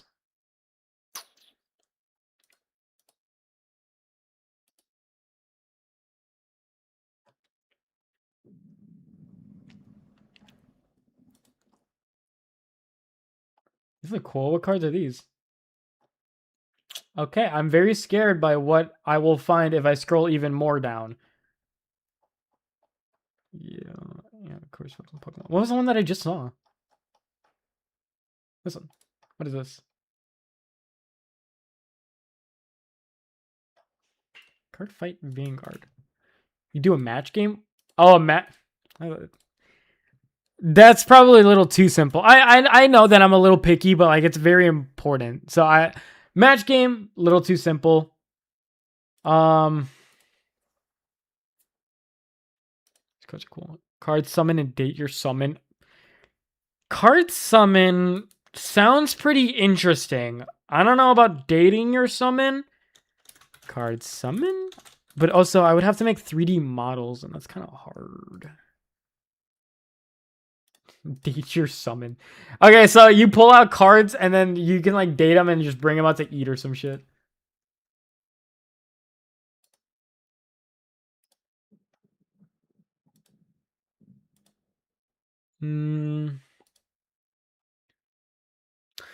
Like, summoning a card and having it follow you sounds very interesting.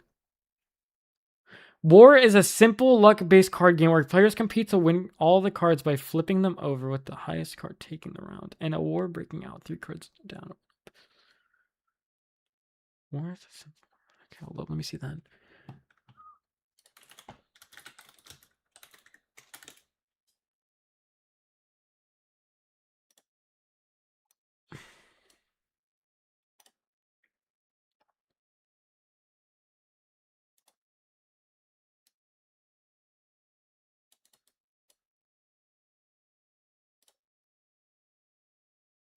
Taking the 5-star demon lady, I pull on a cafe date sounds like an anime tale nowadays. That's crazy. It can be 2D.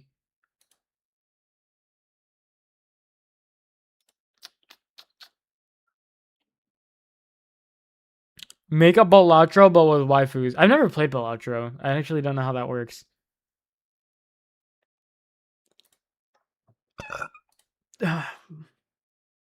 Here, what do other games do? Like, dude, what is that?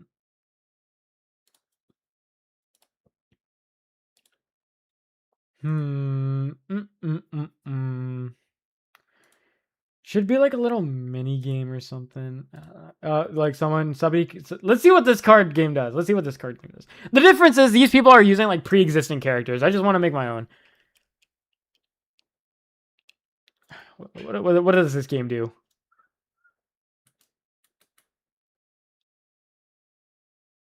Is this fucking AI? I wouldn't be surprised. Probably is. I have 200 yen. All right, give me a pirate pack, I guess. Equip your pack and place it down.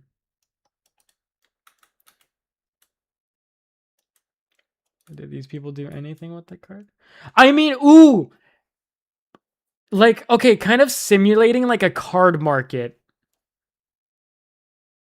would be cool. And being able to like, oh, setting up your shop would be kind of hard. Like setting up a shop.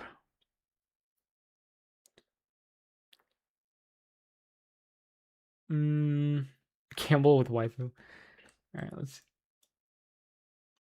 I got Candy Doc. Fucking AI ass cards, bro. Card market. That's not what I thought it meant by market.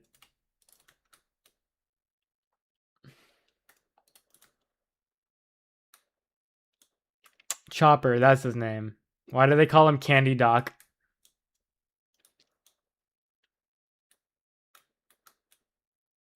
This game doesn't fucking do shit. You just collect them. That's it. Wow, yeah, I sure do love collecting cards. What?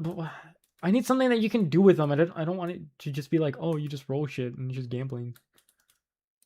I need one more thing at least. Like, one thing that's at least semi-interesting and that's not too hard to implement. What is this? Alright, received luck 1 potion. He likes cotton candy a lot? Oh, that makes sense. Free reward. Wow, I claimed it. I'm not joining that shit. Shop. Animal abuse? Oh. Oh my god. I thought that said animal abuse event. I'm like, what the fuck? Auto collect. Inventory. Achievements.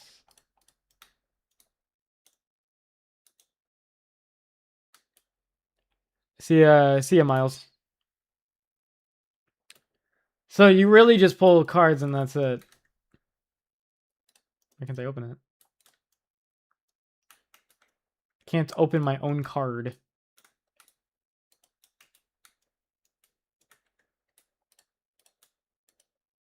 Why can't I open the card that I fucking bought with yen?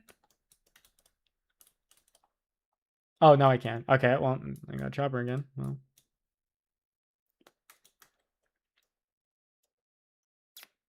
I got fucking Usup, or whatever you pronounce his name. Usup. Okay, so that kind of gives an incentive to level up cards if you pull duplicates. Guess I could level up cards by pulling duplicates. I never actually thought about level up cards by getting dupes. Usopp. But I still don't have an idea of what you could do with them. Cards. Dude, okay. In-depth hand tutorial, go back. If you go back to the first hour, that's when it happened. That's when it happened. Sorry, I'm a One Piece fan. I promise you. If you go back to the first seconds, that's where the hand tutorial is. Right now, I'm trying to do something else because I got finished with doing it. Oh, my cursor froze.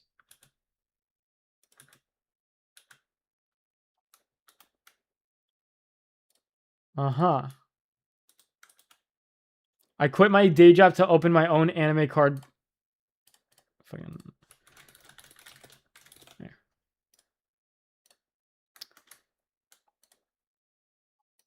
Oh, you're actually just like buying cards for other people. Thank you, sir.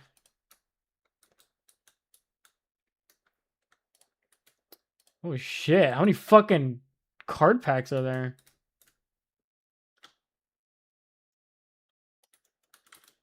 Fuck that box.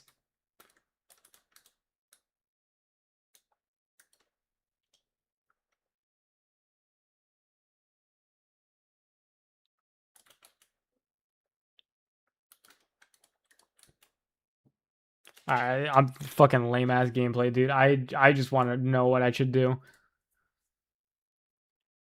Don't these Roblox games hire like fucking like 12-year-olds to be doing their art for them?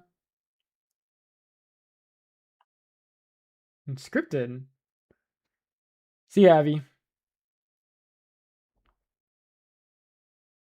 Card duels. Okay, let's see what card duels does.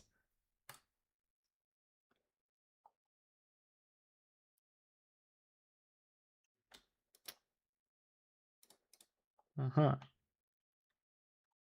Holy visual clutter, dude.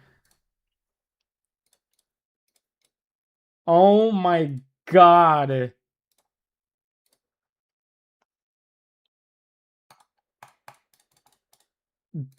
It's like some mobile asset bullshit.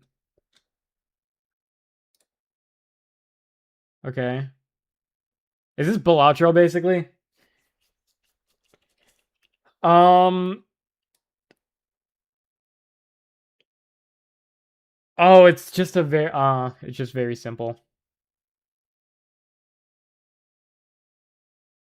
This is lame. This is lame as shit, dude. You can do this thing where you level up the cards and the art slightly gets better. That'd be cool. That would actually be cool.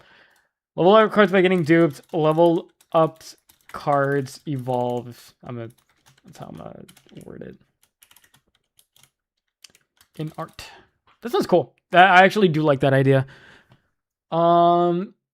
Just one thing that's interesting to do with the cards.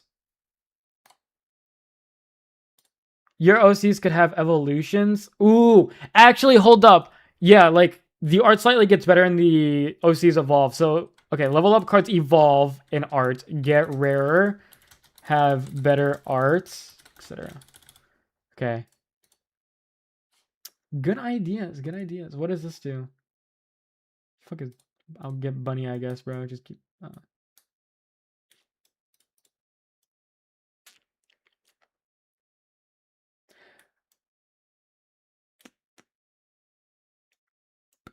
Do I do anything with the fucking bunny, or does he just follow me like a dumbass?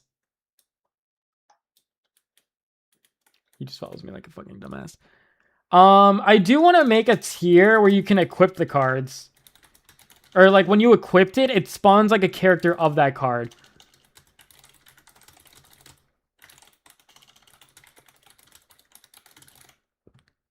Still, everything but like an actual interesting gimmick.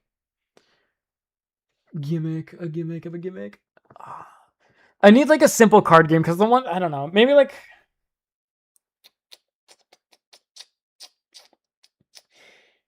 Maybe like a card game. Would you want to animate your cards with live 2D? I could also do that. Live 2D card tiers. Although I can't personally do that, but if the game ever gets really good, maybe I can get someone else to do it. Kind of like Marvel Rivals, where like the more you level up with a character, like you get like a Lord icon. That's kind of cool. Like the new Lord icons, or animated Lord icons. This fucking AI.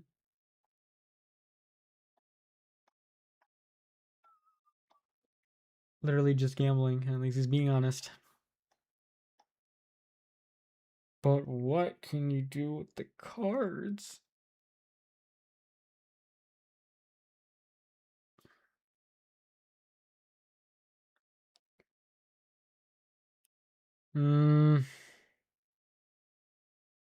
It's pretty much just Club Penguin. I remember like the fire, snow, water thing.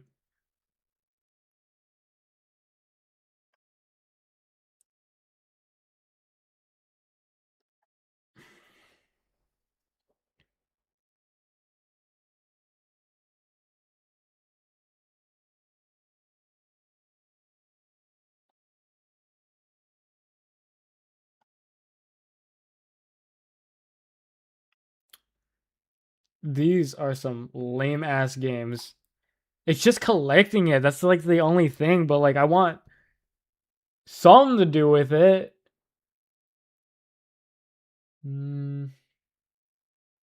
I also did kind of want to make like a stock market. That'd be kind of cool, like a stock market with the cards. But although money's kind of useless, what would you even do with the money? I mean, I guess you could buy shit with it. You can rig and seat. Wait, you can rig and seat CSP? I did not know that. I'm not very good at doing that. What's Tepuk Kartu? I can't read that language.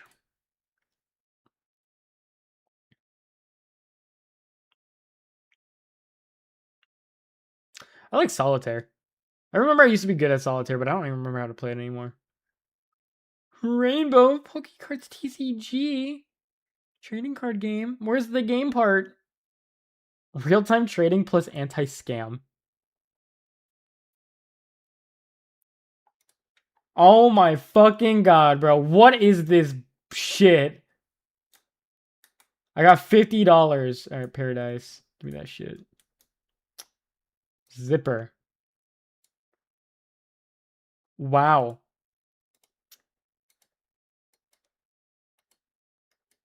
This is what AI has done to Roblox.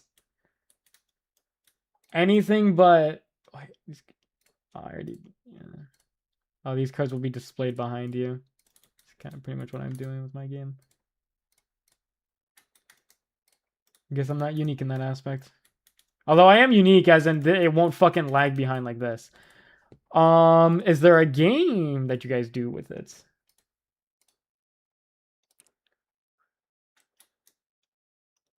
No, there seems to be fucking nothing.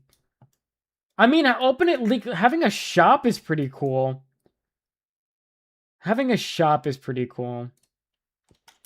Oh, this would be with the shop. Still isn't something interesting, though. Because remember, the game is done. The main part where you roll and get the cards, that part is done. I need an actual thing to do with the cards.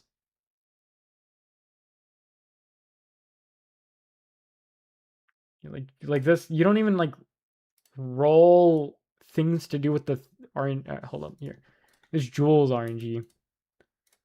Like, this is pretty much what you do. You just... Ooh, I got Nebula. Whoa. And then you equipped it. And you get, like, this cool little effect.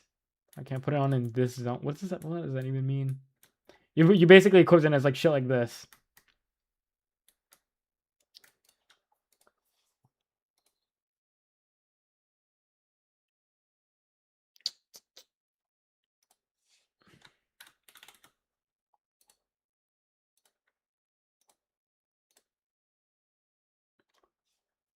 Wow. Maybe Roblox isn't even the place where I should be looking up shit.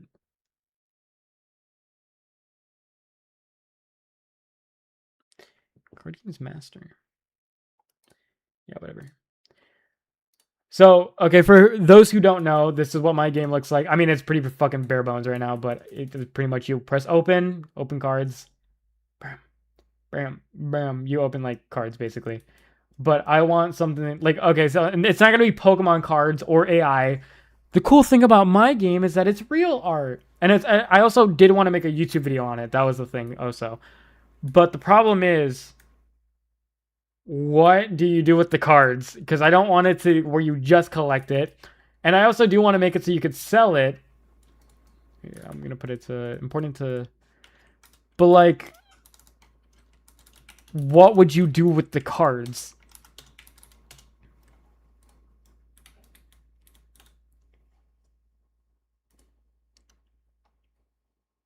Ronaldo. What does Ronaldo do for me?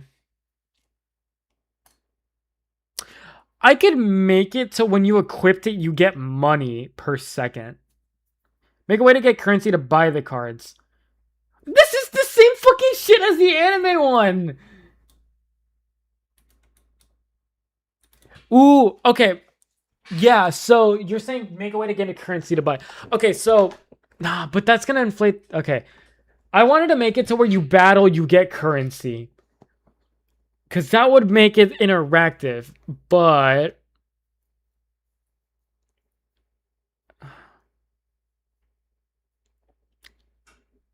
if you equipped it, you get money per second. Is that a good idea, or would I fuck over myself by doing that?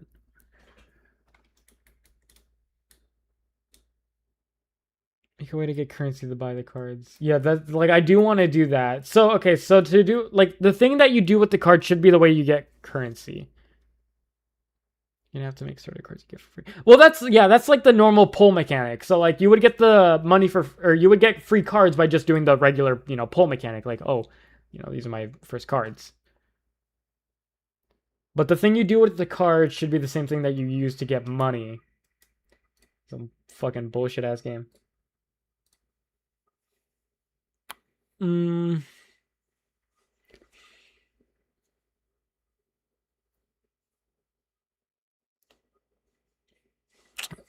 So to the 32 viewers watching this video right now, I'd love to get some input.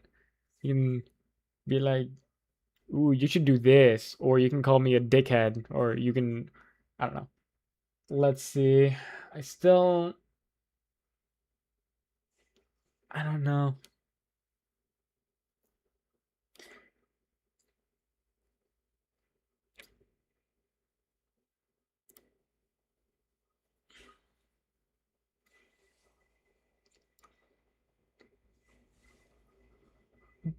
Holy shit, this game has fucking... Look how many players these games have. Getting money over time would just be okay for hours to make money. Yeah, that doesn't seem that interactive.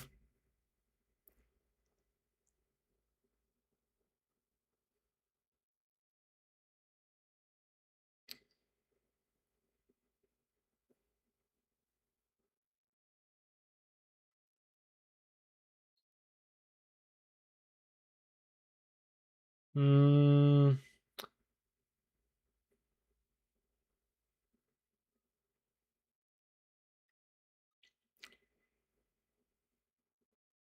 Should it? Okay, so if I did make it into a game, like an actual card game, I don't know. It's just there's so much work that goes into that. Should I just make it like Pokemon TCGP, where it's just like, let's like a Pokemon TCGP gameplay, just like a more simple version of this, like an even simpler version of an already simplified game. Oh, I didn't put P.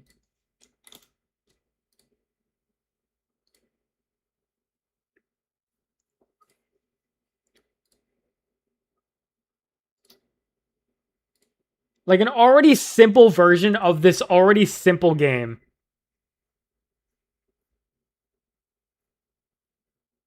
There's got to be a way to grind currency that isn't just 12 hours in pull. Yeah, I know. That's why I wanted to. That's what I want to do with the game. But like, there's so much shit that goes into making a card game. You got to think about interactions. You have to think about buffs, debuffs, health. It's like a lot of shit.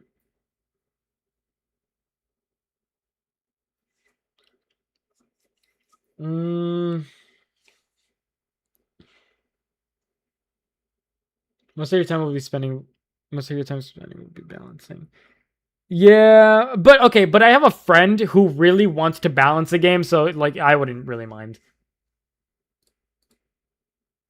Sometimes simple is best. That is true, but just go with this. But how would the battling work then? I can't make it too complex. Because I was going to originally make it to where there's 2 frontline cards and then 3 backline cards. And so there's some cards from the backline that can hit the opponent's frontline.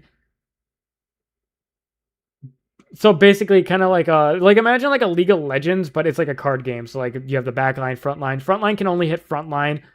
And then frontline can't hit from the backline, but backline can hit from. You get what I mean? You get like where I'm going with that.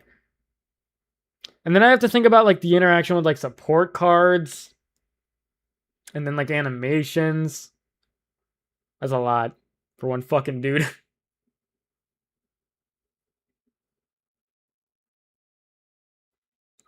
All right. I think it's about time I call it. Thank you guys for joining. Maybe next time that I stream, it won't be at such a shit day at a shit time. And also maybe I don't know. I'll see. Thank you guys so much for watching, and I will see you in the next month. So yeah, see you guys.